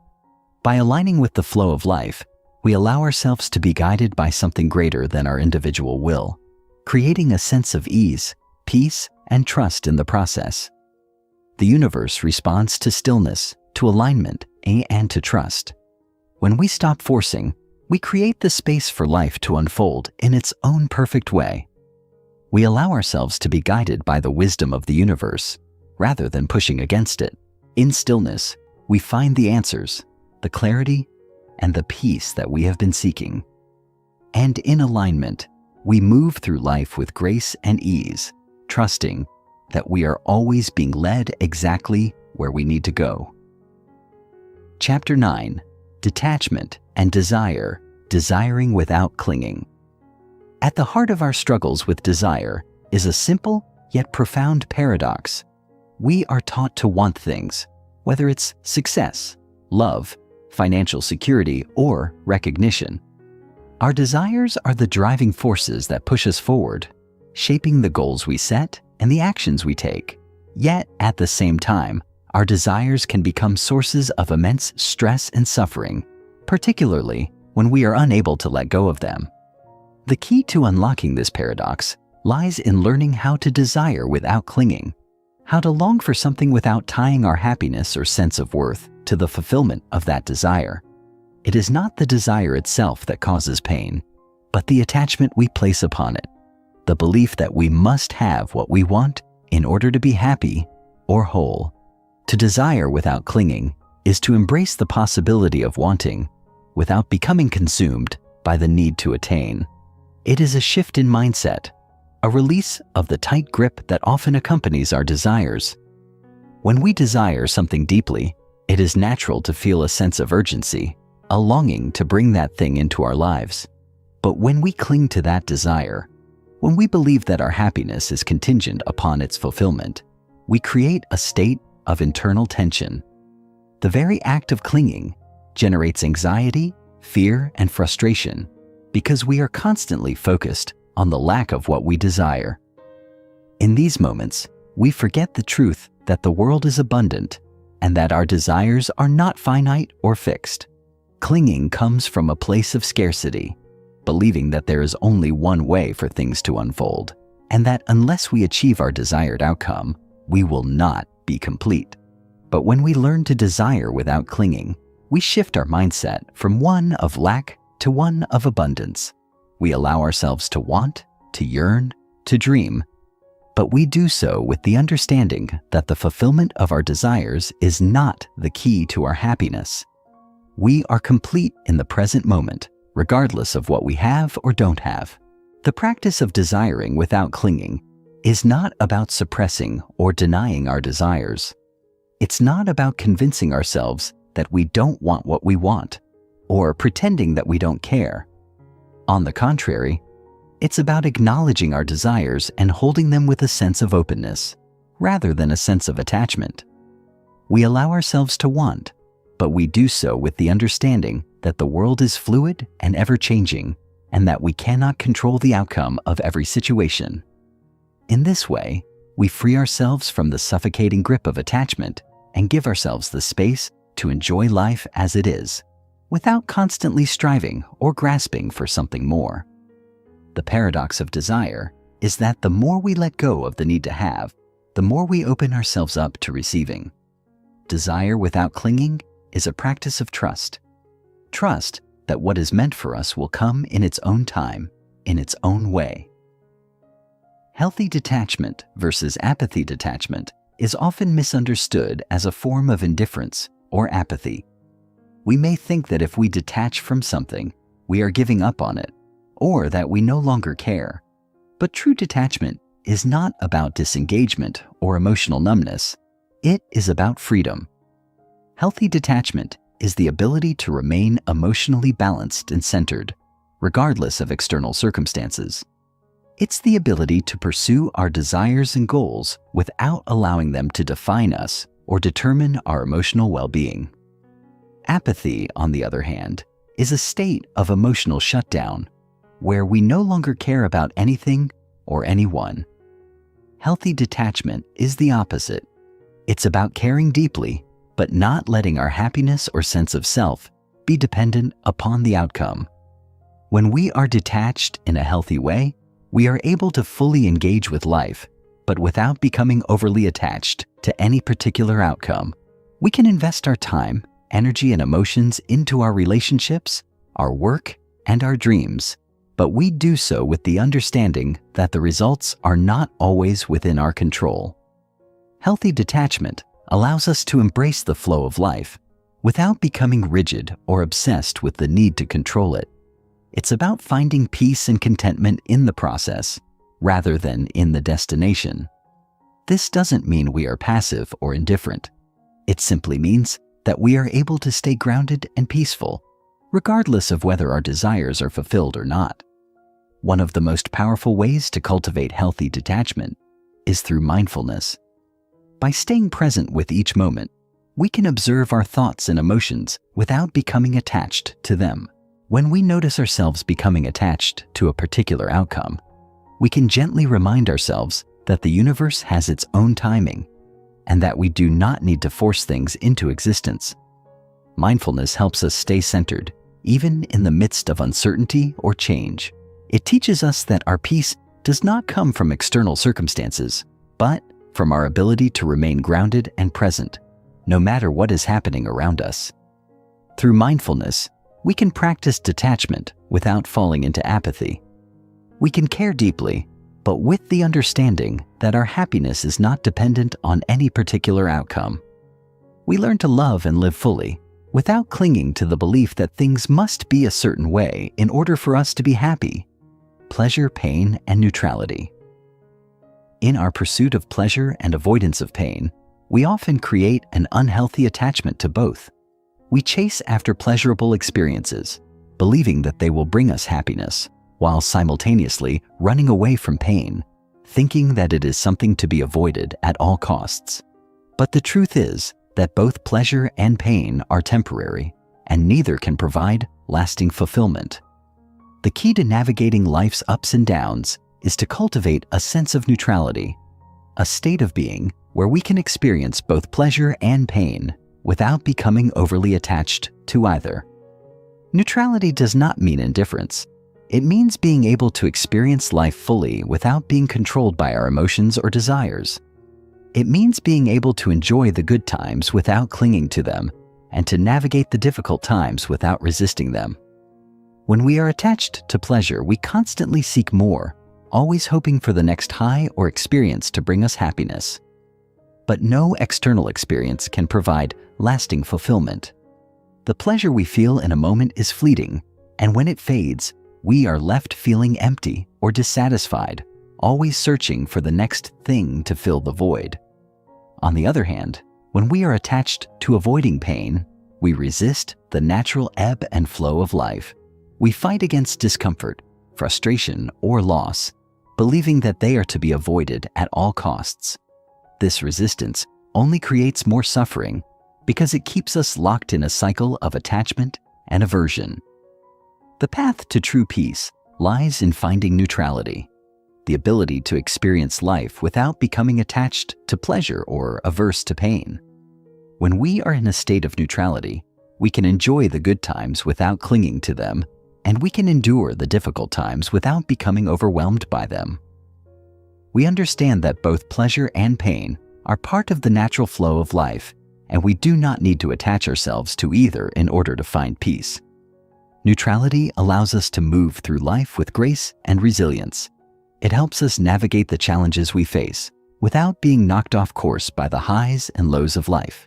When we can remain neutral, we are not controlled by our desires or fears, but instead, we are able to respond to life's circumstances with clarity and balance. This does not mean that we don't feel or experience emotions. It means that we do not let those emotions define us or control our actions. We learn to observe our emotions without becoming attached to them, understanding that they are temporary and ever-changing.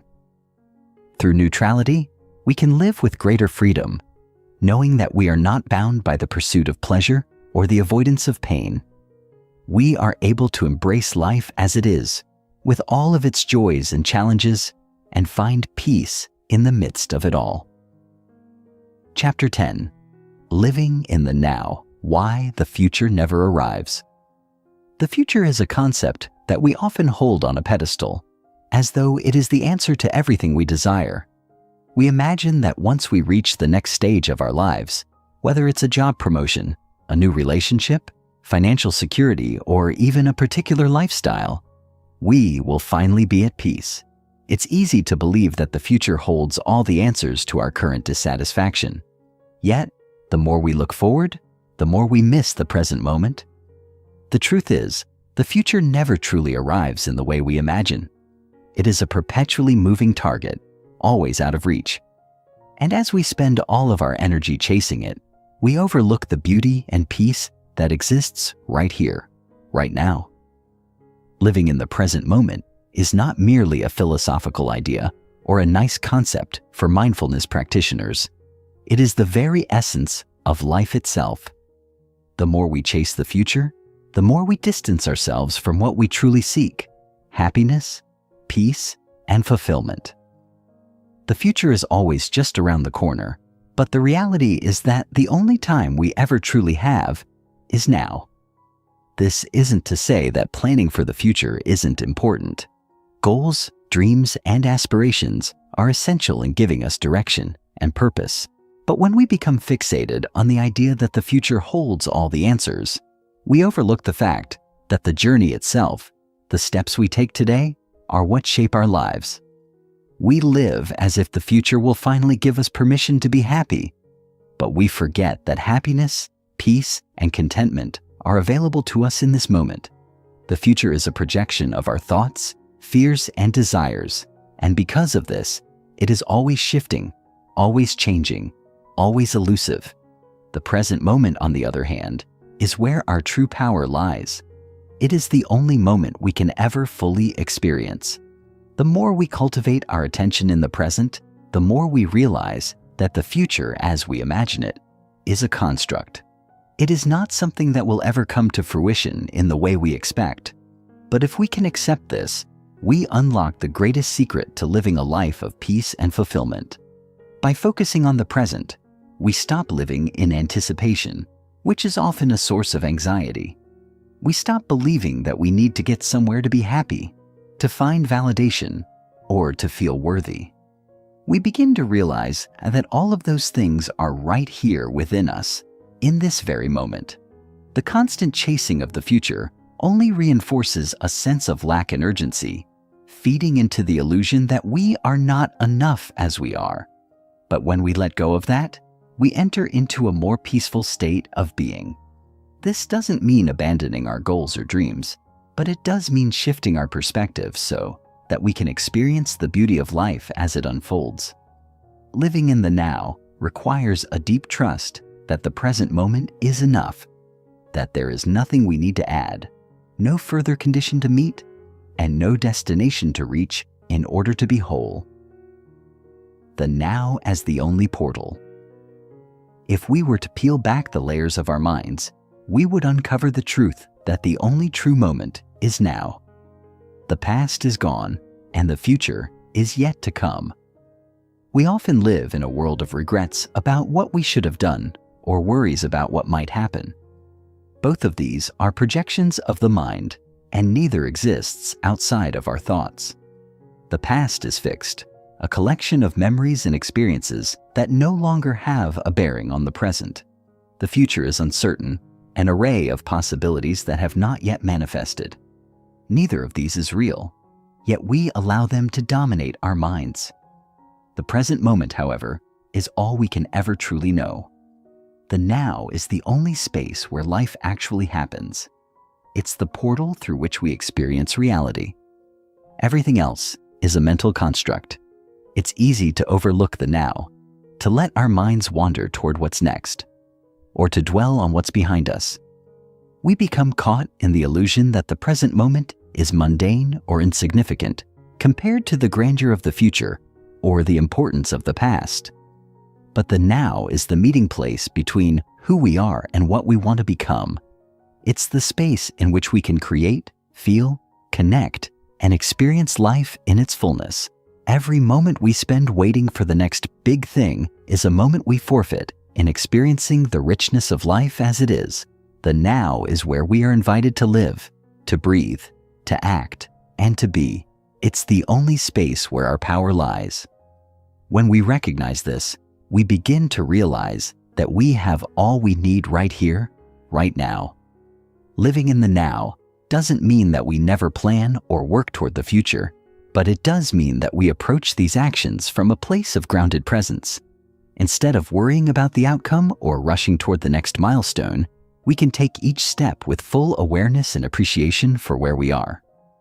This brings a deeper level of fulfillment because we are no longer waiting for happiness to come from somewhere outside of ourselves. We stop seeing the future as a place to find what we're missing and start recognizing that everything we need is already within us. The now, in its simplicity, holds the potential for everything. And when we live with that understanding, the world opens up in ways we never thought possible. How presence resolves anxiety. Anxiety is perhaps one of the most common experiences of modern life. We live in a world that moves at a frenetic pace, constantly bombarding us with information, responsibilities, and demands. The pressure to always be doing, achieving, and striving leaves us little room to simply be. As a result, anxiety often arises as a product of this constant state of doing, as we become caught in our thoughts about the future, our worries about what might happen, and our fear of not measuring up. But the antidote to anxiety is simple: presence. The more we bring ourselves into the present moment, the more we let go of the mental chatter that causes anxiety. Anxiety thrives when we are disconnected from the now. It arises when we are thinking about what we have to do, what we haven't done, or what might happen in the future.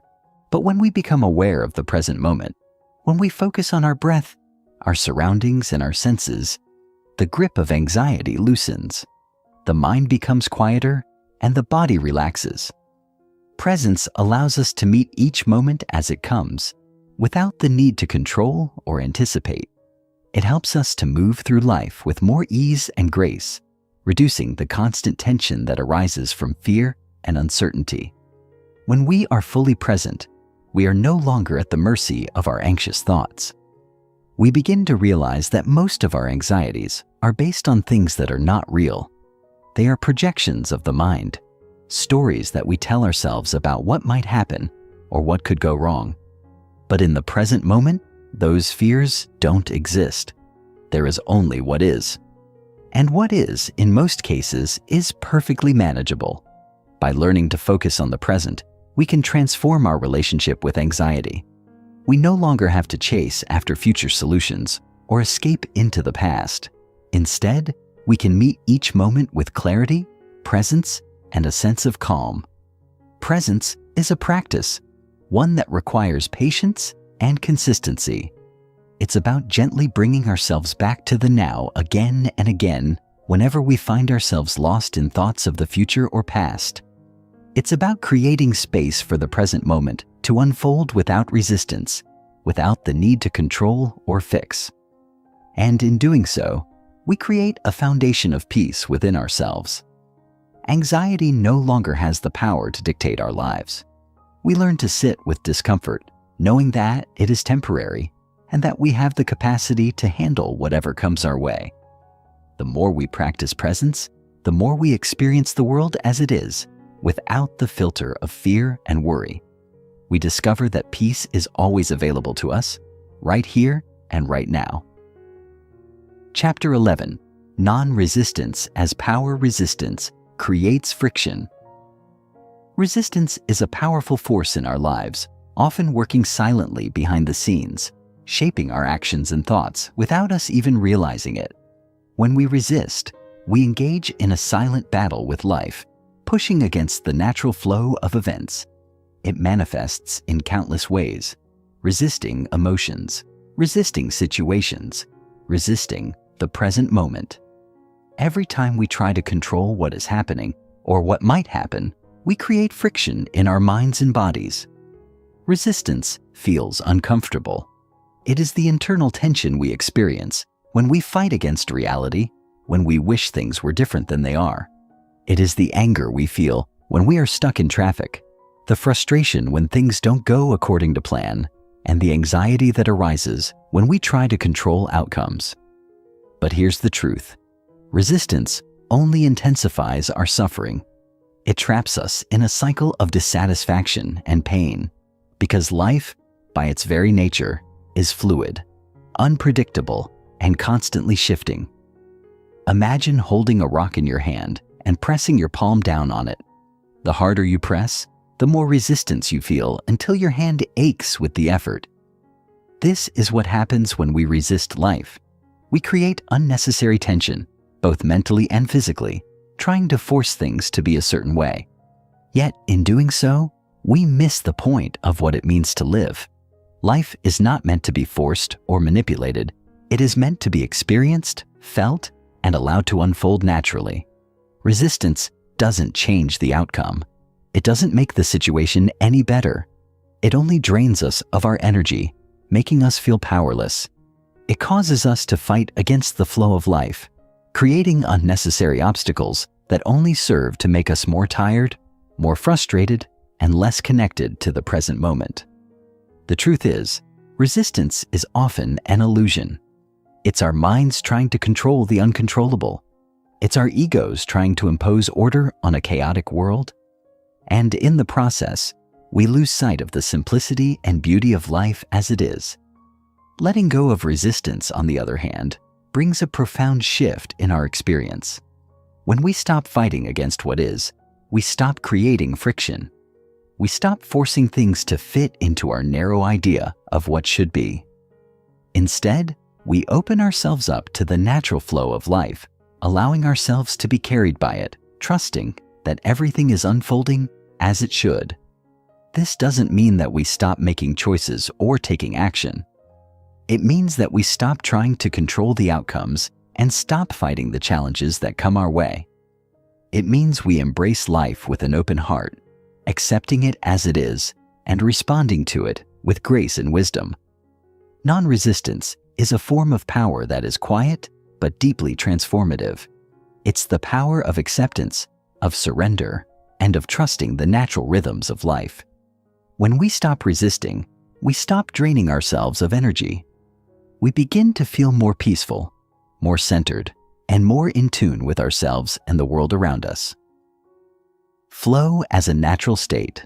There is a state of being that we can access at any time, a state in which life seems to flow effortlessly, where we feel connected to everything around us, and where we experience a deep sense of ease and peace. This state is often referred to as flow. Flow is not something we can force or manufacture, but rather a natural state of being that arises when we let go of resistance and allow life to unfold in its own way. Flow is the opposite of resistance. It is the experience of being fully present, of being in sync with the world around us, and of moving through life with ease and grace. When we are in flow, we are not pushing against the current of life. Instead, we are riding it, letting it carry us to new experiences and new possibilities. Think of the way a river flows. It doesn't struggle against the rocks in its path. Instead, it moves around them, adapting to the landscape, finding its way to the sea. Similarly, when we allow ourselves to flow with life, we stop struggling against the obstacles that come our way. Instead, we find new paths, new solutions, and new opportunities. Life becomes less of a battle and more of a dance. We stop fighting the things that we cannot control, and we embrace the things that we can. This doesn't mean that life will always be smooth or without challenges, but when we let go of resistance, we learn to move through these challenges with ease. We stop taking things personally and stop feeling the need to force things to work out in our favor.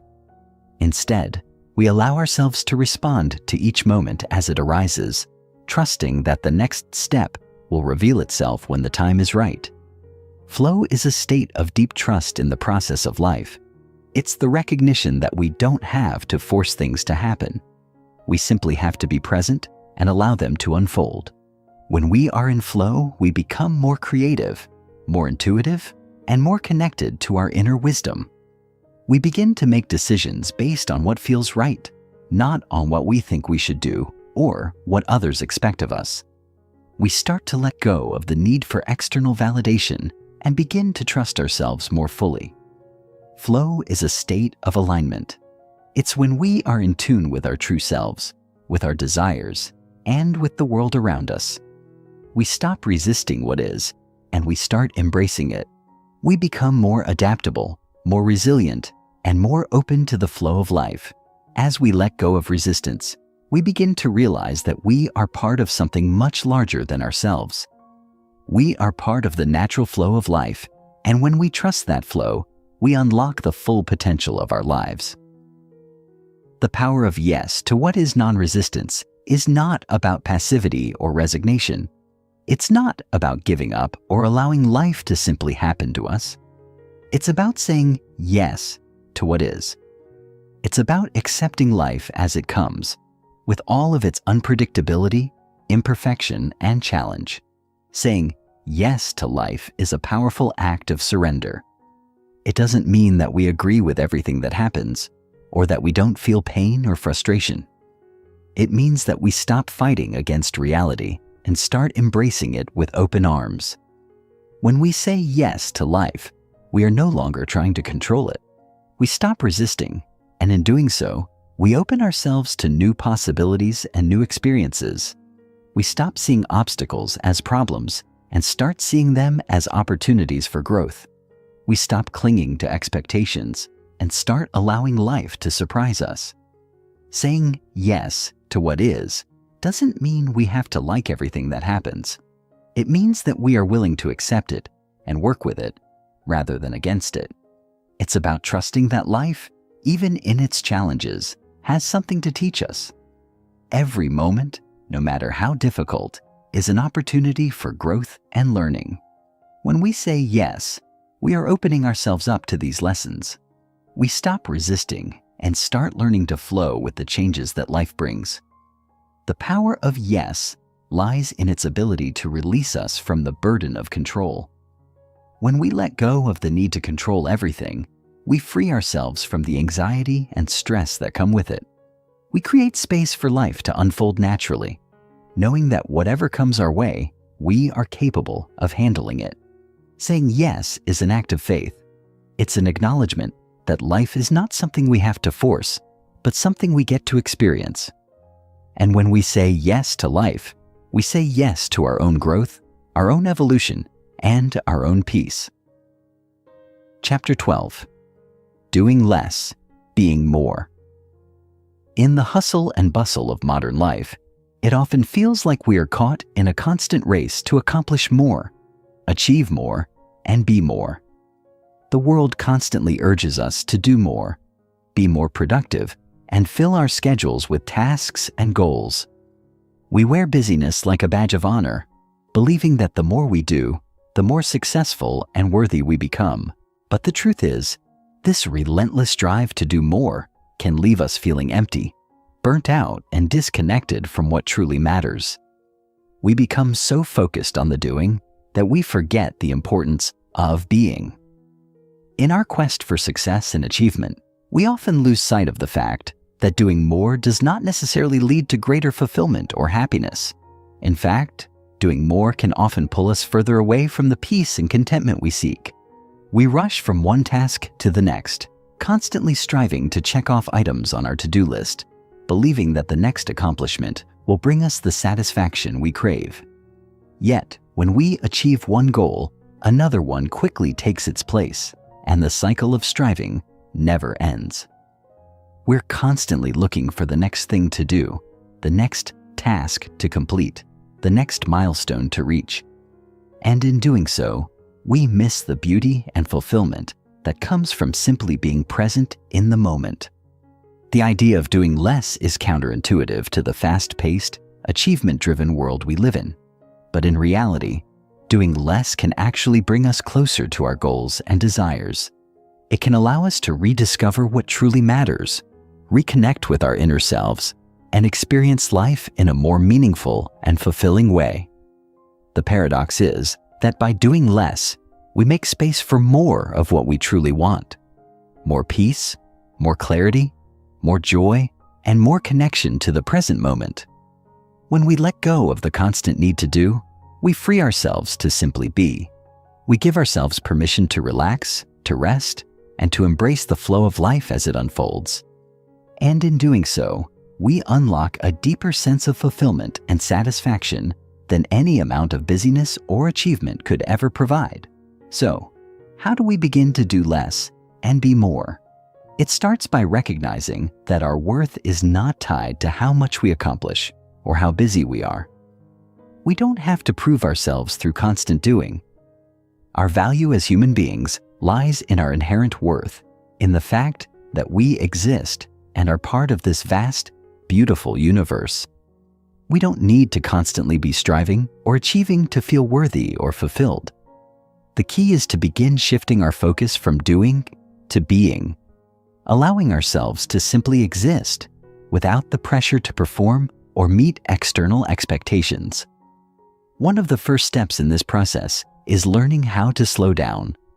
In a world that constantly demands our attention, it's easy to get swept up in the current of activity. But when we pause, even for a few moments, we give ourselves the opportunity to reconnect with the present moment and with ourselves. We stop rushing from one thing to the next, and instead, we allow ourselves to simply breathe, to be aware of our surroundings, and to experience life as it is. Slowing down isn't about being idle or unproductive. It's about creating space for clarity, reflection, and connection. It's about finding stillness in the midst of chaos and allowing ourselves to be present with whatever is happening in the moment.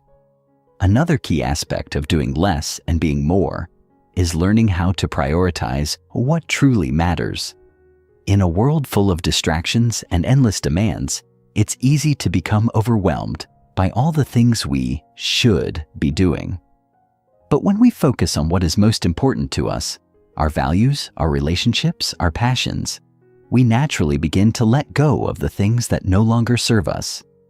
We stop filling our time with busy work and start making space for the things that bring us joy, fulfillment, and meaning.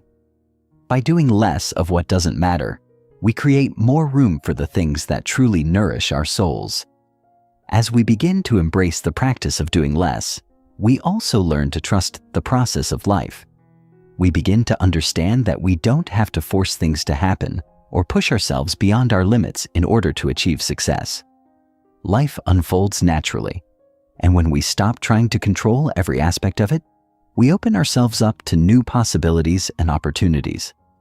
Trusting the process means having faith that everything is happening for a reason, and that we don't need to constantly be striving or forcing outcomes. It means letting go of the need for certainty and embracing the unknown with open arms. Doing less doesn't mean giving up on our goals or dreams. It simply means that we are choosing to approach life with a sense of ease and grace, rather than stress and struggle. We are allowing ourselves to be present in each moment, rather than constantly chasing after the next thing. We are choosing to slow down, simplify our lives, and focus on what truly matters. And in doing so, we create space for more of what we want: more peace, more joy, and more of the things that truly make life meaningful. In the end, doing less is not about abandoning our responsibilities or giving up on our dreams. It's about learning to balance action with stillness, effort with relaxation, and doing with being. It's about finding the sweet spot between striving and surrendering, between doing the work and allowing life to unfold. When we learn to do less and be more, we open ourselves up to a deeper sense of peace, clarity, and fulfillment. And in that space of being, we discover the power of living with intention, presence, and authenticity. By embracing the art of doing less and being more, we unlock the true potential within ourselves. We realize that we don't have to constantly chase after success or validation in order to be happy. We don't have to prove our worth by how much we do or accomplish. Instead, we learn to find joy in simply being present in our lives, in embracing the moments that come our way, and in trusting that we are enough just as we are. In a world that constantly pushes us to do more, the true power lies in doing less and being more.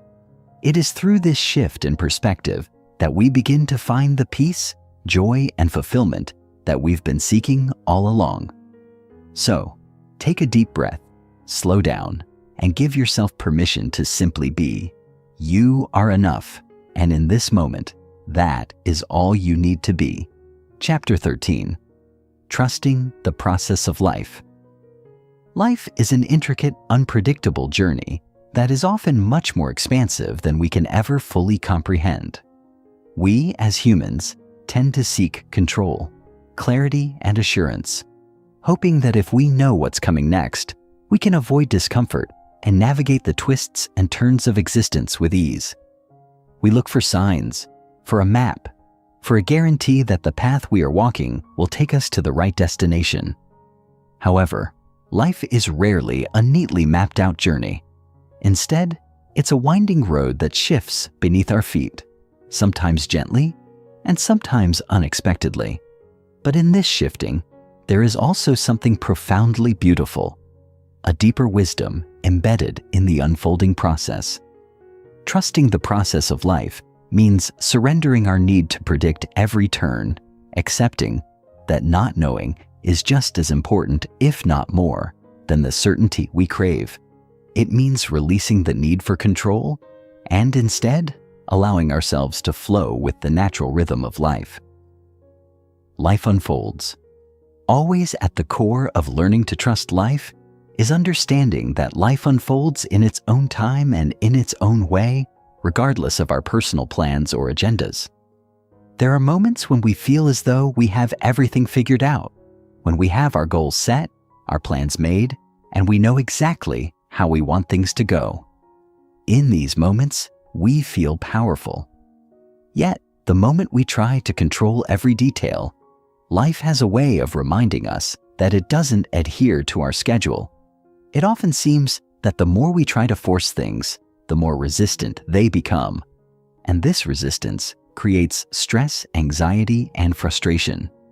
What if, instead of trying to control life, we simply allowed it to unfold naturally?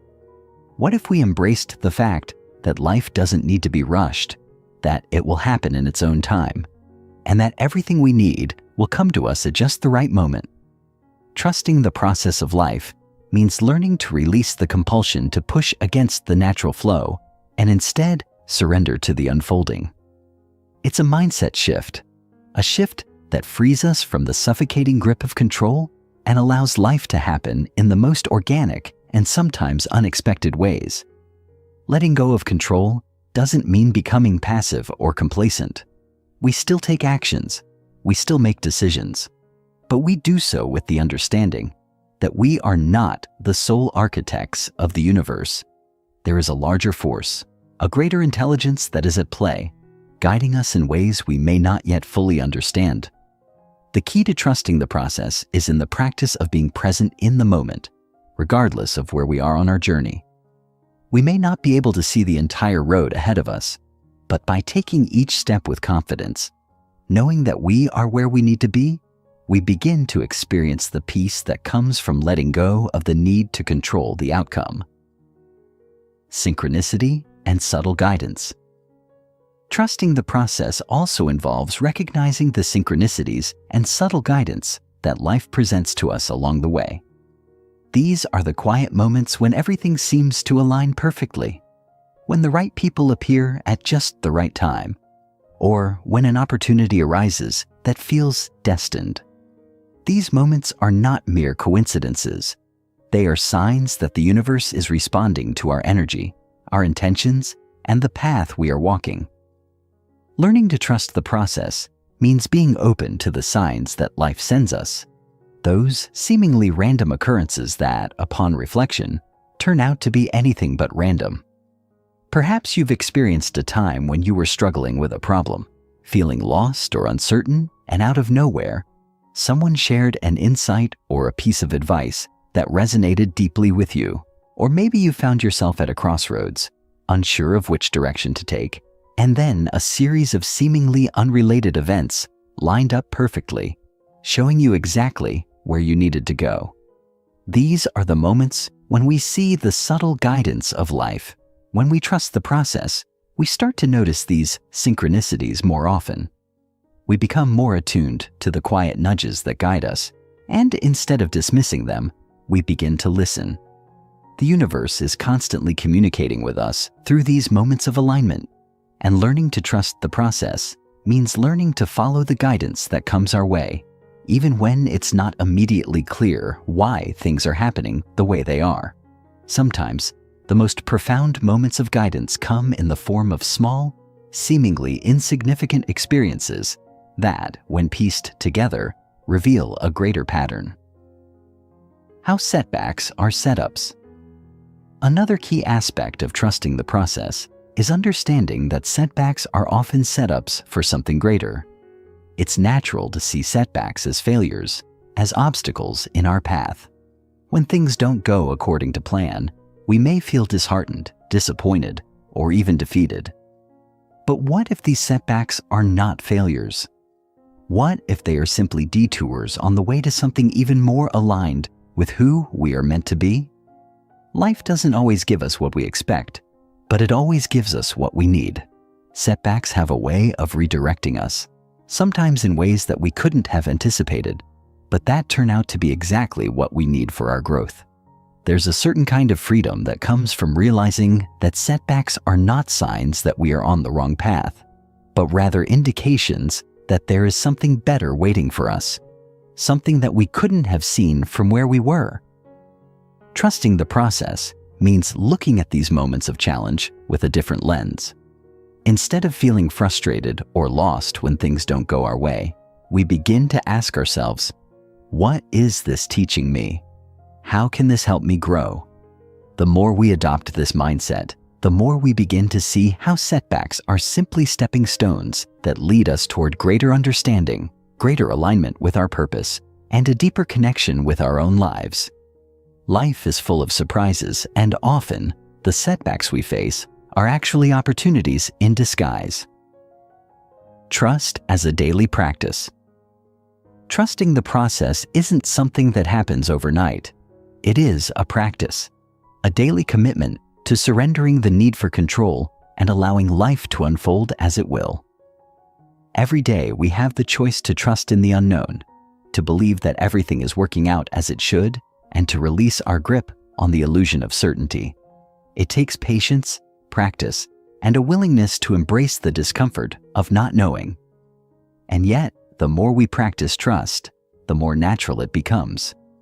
Each day offers a new opportunity to trust life more fully, to let go of old fears, and to lean into the beauty of the unknown. Trusting the process is not a one-time decision, but a continual choice. Every time we feel doubt or fear arise, we have the opportunity to remind ourselves that life is unfolding perfectly, just as it should. With each step we take in faith, we build more confidence in the process. Over time, we come to see that trusting the process is not about abandoning our goals or aspirations, but about letting go of the need to control every detail. It is a practice of being present, of having faith in the journey, and of allowing ourselves to flow with the currents of life, trusting that wherever they take us, it will be exactly where we need to be. Chapter 14. Living the Backwards Way. The concept of the backwards way is one that can seem paradoxical at first, almost counterintuitive. How can living backwards lead to freedom, peace, and fulfillment? How can embracing a path that seems so unnatural bring us to a place of ease? Yet, upon deeper reflection, the wisdom of the backwards way begins to reveal itself. In many ways, the path we have been taught to walk, one of pushing, striving, and constantly seeking more, has led us to burnout, stress, and an endless pursuit of things that do not bring true satisfaction.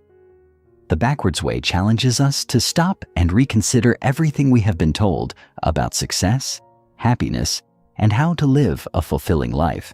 It invites us to go against the grain, to move with the natural rhythm of life, and to find peace not in the destination, but in the journey itself. By embracing the paradox of the backwards way, we can rediscover our true selves, reclaim our inner peace, and allow the universe to meet us halfway. Daily integration. Living from peace.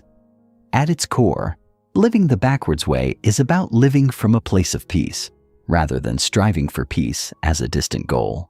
In a world that constantly pushes us to achieve more, do more, and be more, it's easy to forget that peace isn't something that can be earned or achieved. It's something that must be integrated into our daily lives. To live from peace is to stop viewing life as something to be conquered or mastered, but rather to see it as something to be experienced and embraced moment by moment. This shift in perspective is essential to living the backwards way. It's a radical departure from the usual mindset that equates success with busyness, productivity, and constant striving. Instead, we begin to understand that true peace lies not in accomplishing more, but in being fully present in whatever is happening now. Living from peace means finding stillness even in the midst of chaos, embracing the beauty of the present moment, and knowing that we don't have to do anything more than simply be. The more we practice this integration of peace, the more it becomes a natural part of who we are. It becomes less of a practice and more of a way of being. The more peace we cultivate internally, the more it begins to radiate outwardly, influencing our relationships, our work, and every other area of our lives. Daily integration of peace is not about waiting for the right conditions or external circumstances to align. It's about choosing peace in the midst of whatever life throws at us. It's about seeing every experience, whether joyful or difficult, as an opportunity to practice peace.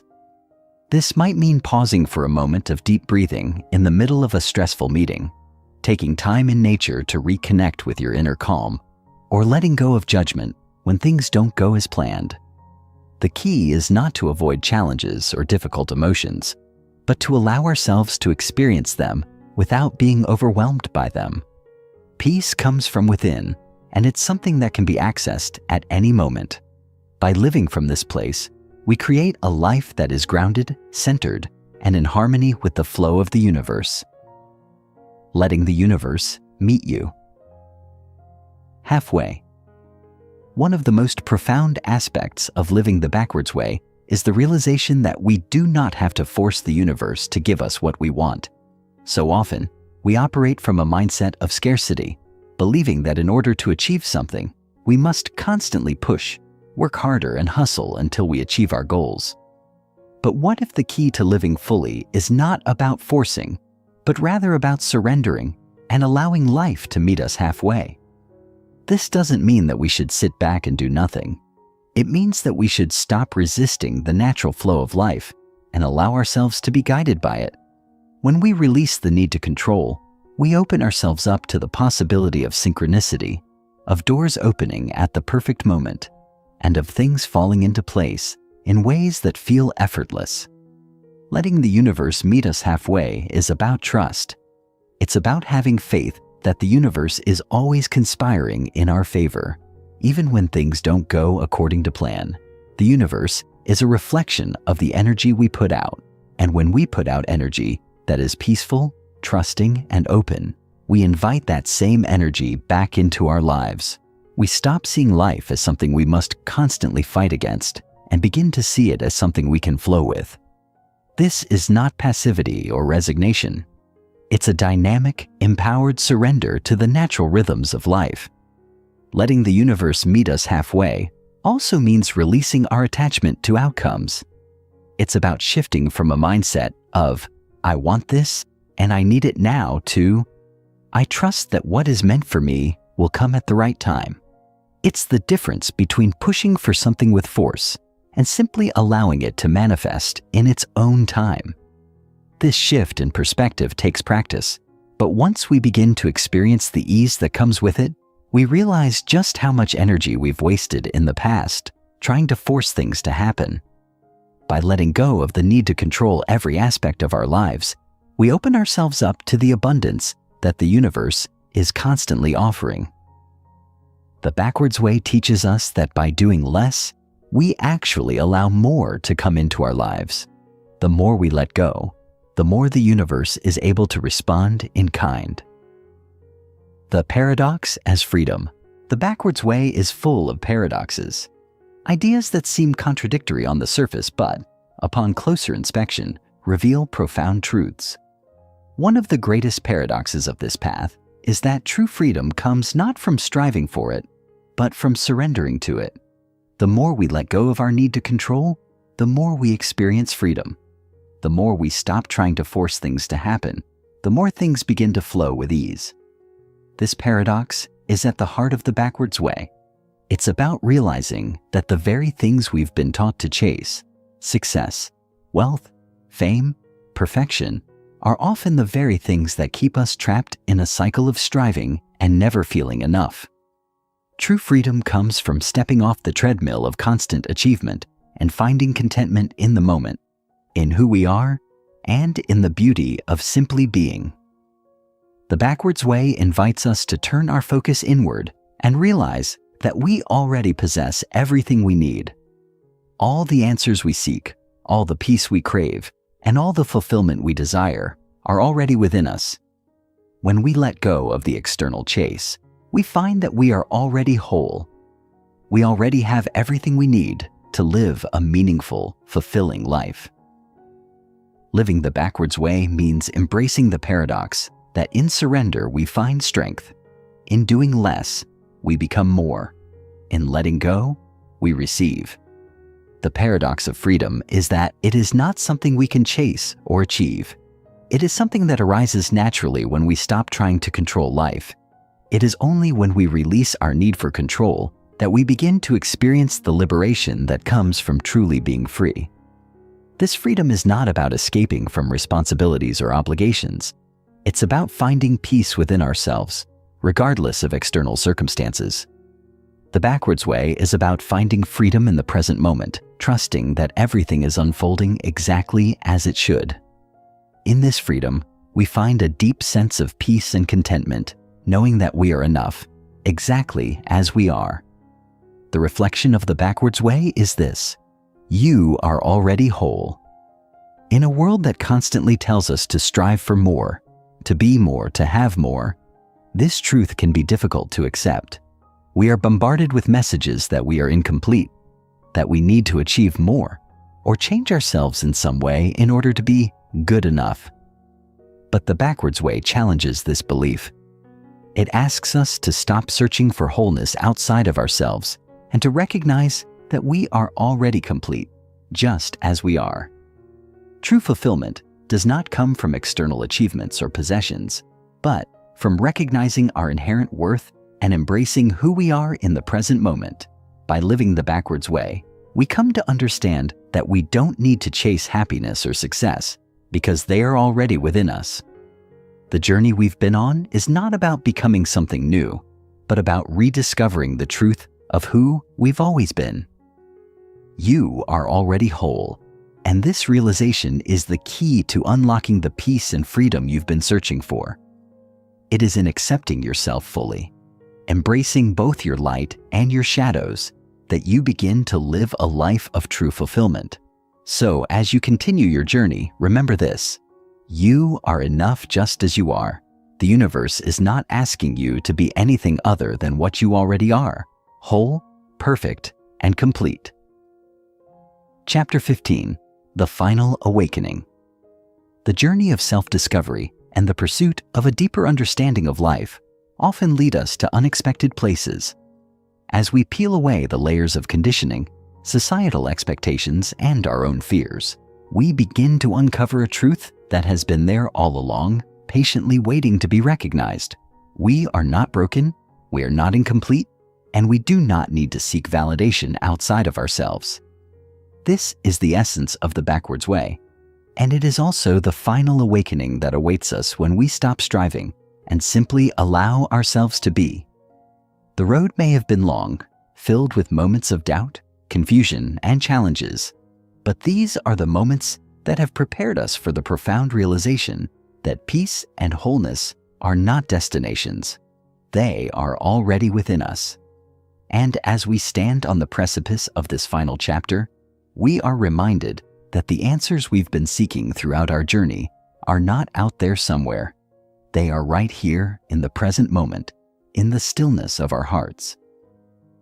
1. Surrendering the illusion of control.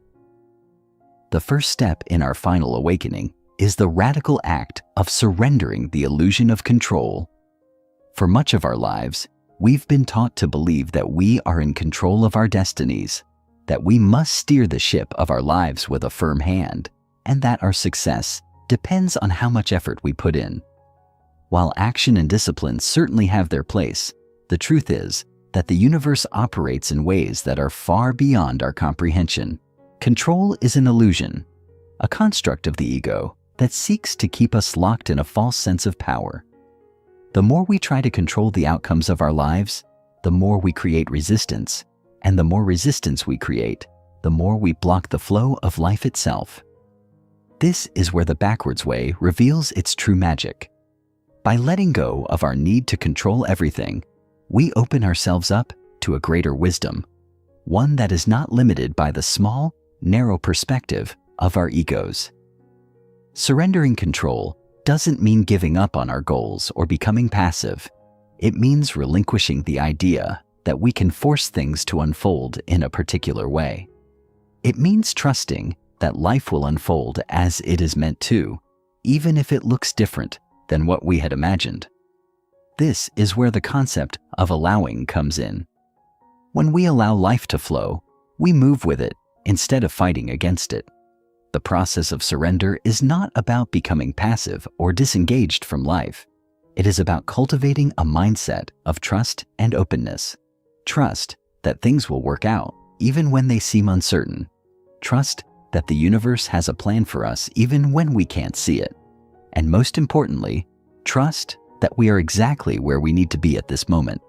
By surrendering control, we make space for the universe to meet us halfway, offering us opportunities and insights that we would not have received had we continued to push and force. Surrendering control also means embracing uncertainty. Life is inherently uncertain, and we often find ourselves trying to control the outcome of situations because of our fear of the unknown. But what if we could approach uncertainty not with fear, but with curiosity and trust. What if we could see the unknown as an exciting possibility rather than a threat? When we let go of the need to predict and control the future, we free ourselves from the weight of constant worry and anxiety. We allow life to unfold in its own perfect timing, and we find that the things we need, whether they are experiences, relationships, or opportunities, come to us exactly when they are meant to. This is the beauty of surrendering control. It invites us to relax into life, to trust that we don't need to have everything figured out, and to embrace the unfolding journey as it comes. 2. Embracing the flow of life.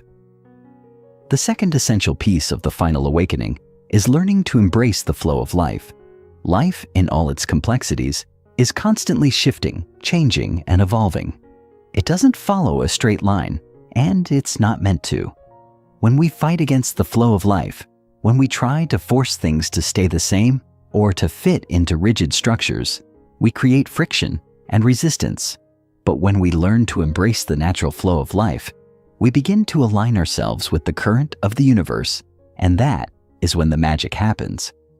This flow is not something that can be controlled or predicted, but it is always moving, always evolving, and always leading us exactly where we need to be.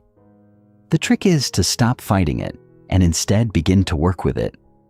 Embracing the flow of life means learning to let go of the need for certainty and control. It means trusting that we are exactly where we need to be, even if we don't fully understand why. It means allowing ourselves to be guided by our intuition, our inner wisdom, and the subtle signs that life provides us. These signs often come in the form of synchronicities, moments of inspiration, or a quiet knowing that we are on the right path. The more we listen to these subtle nudges, the more we begin to align with the flow of life, and the more we allow the universe to guide us towards our highest good. When we embrace the flow of life, we also begin to see that setbacks and challenges are not obstacles, but opportunities for growth. Life is not about avoiding difficulty. It's about learning to navigate it with grace and resilience. The flow of life often leads us through periods of discomfort or uncertainty, but these are the moments that shape us and help us grow. By embracing the flow, we stop resisting the hard times and instead lean into them, trusting that they are part of the bigger picture. We see that every challenge, every setback, is an invitation to learn, evolve, and become more aligned with our true selves. The flow of life is not always smooth, but it is always purposeful, and by embracing it, we begin to trust that everything is happening for our highest good. 3. The liberation of living in alignment. Finally, the final awakening comes when we learn to live in alignment with our true selves. Throughout our lives, we are often taught to conform to external expectations, to fit into predefined roles, and to pursue goals that may not truly resonate with our deepest desires. We get caught up in the noise of societal pressures, comparing ourselves to others, and striving for achievements that are not truly meaningful to us. But living in alignment with our true selves means letting go of these external influences and tuning into our own inner voice, our own sense of purpose, and our own values. It means honoring who we are, what we stand for, and what we truly want out of life. Living in alignment is about finding the courage to follow your heart, even when it leads you down a path that others may not understand. It's about making choices that are in harmony with your authentic self, rather than trying to please others or conform to societal expectations. This alignment brings with it a deep sense of fulfillment, because it is rooted in your true essence. When we live in alignment, we stop second-guessing ourselves, and we stop trying to fit into boxes that don't resonate with our soul. We begin to create a life that is truly our own, one that reflects our values, passions, and desires. The liberation that comes from living in alignment is profound. It frees us from the need for external validation, from the constant pursuit of achievements that don't bring lasting happiness. When we live in alignment, we find that we no longer need to prove ourselves to anyone because we are already whole. We no longer need to chase after things because we realize that everything we need is already within us. This liberation brings peace, joy, and an unwavering sense of purpose. It is the final step in our journey, the realization that we are enough just as we are, and that we are worthy of a life that is true to our deepest desires. Living in alignment is the ultimate expression of freedom, and it is the key to unlocking the life of fulfillment and joy that we have always been seeking. As we come to the end of this journey, we recognize that the backwards way is not a destination, but a process, an ongoing unfolding of who we are meant to be.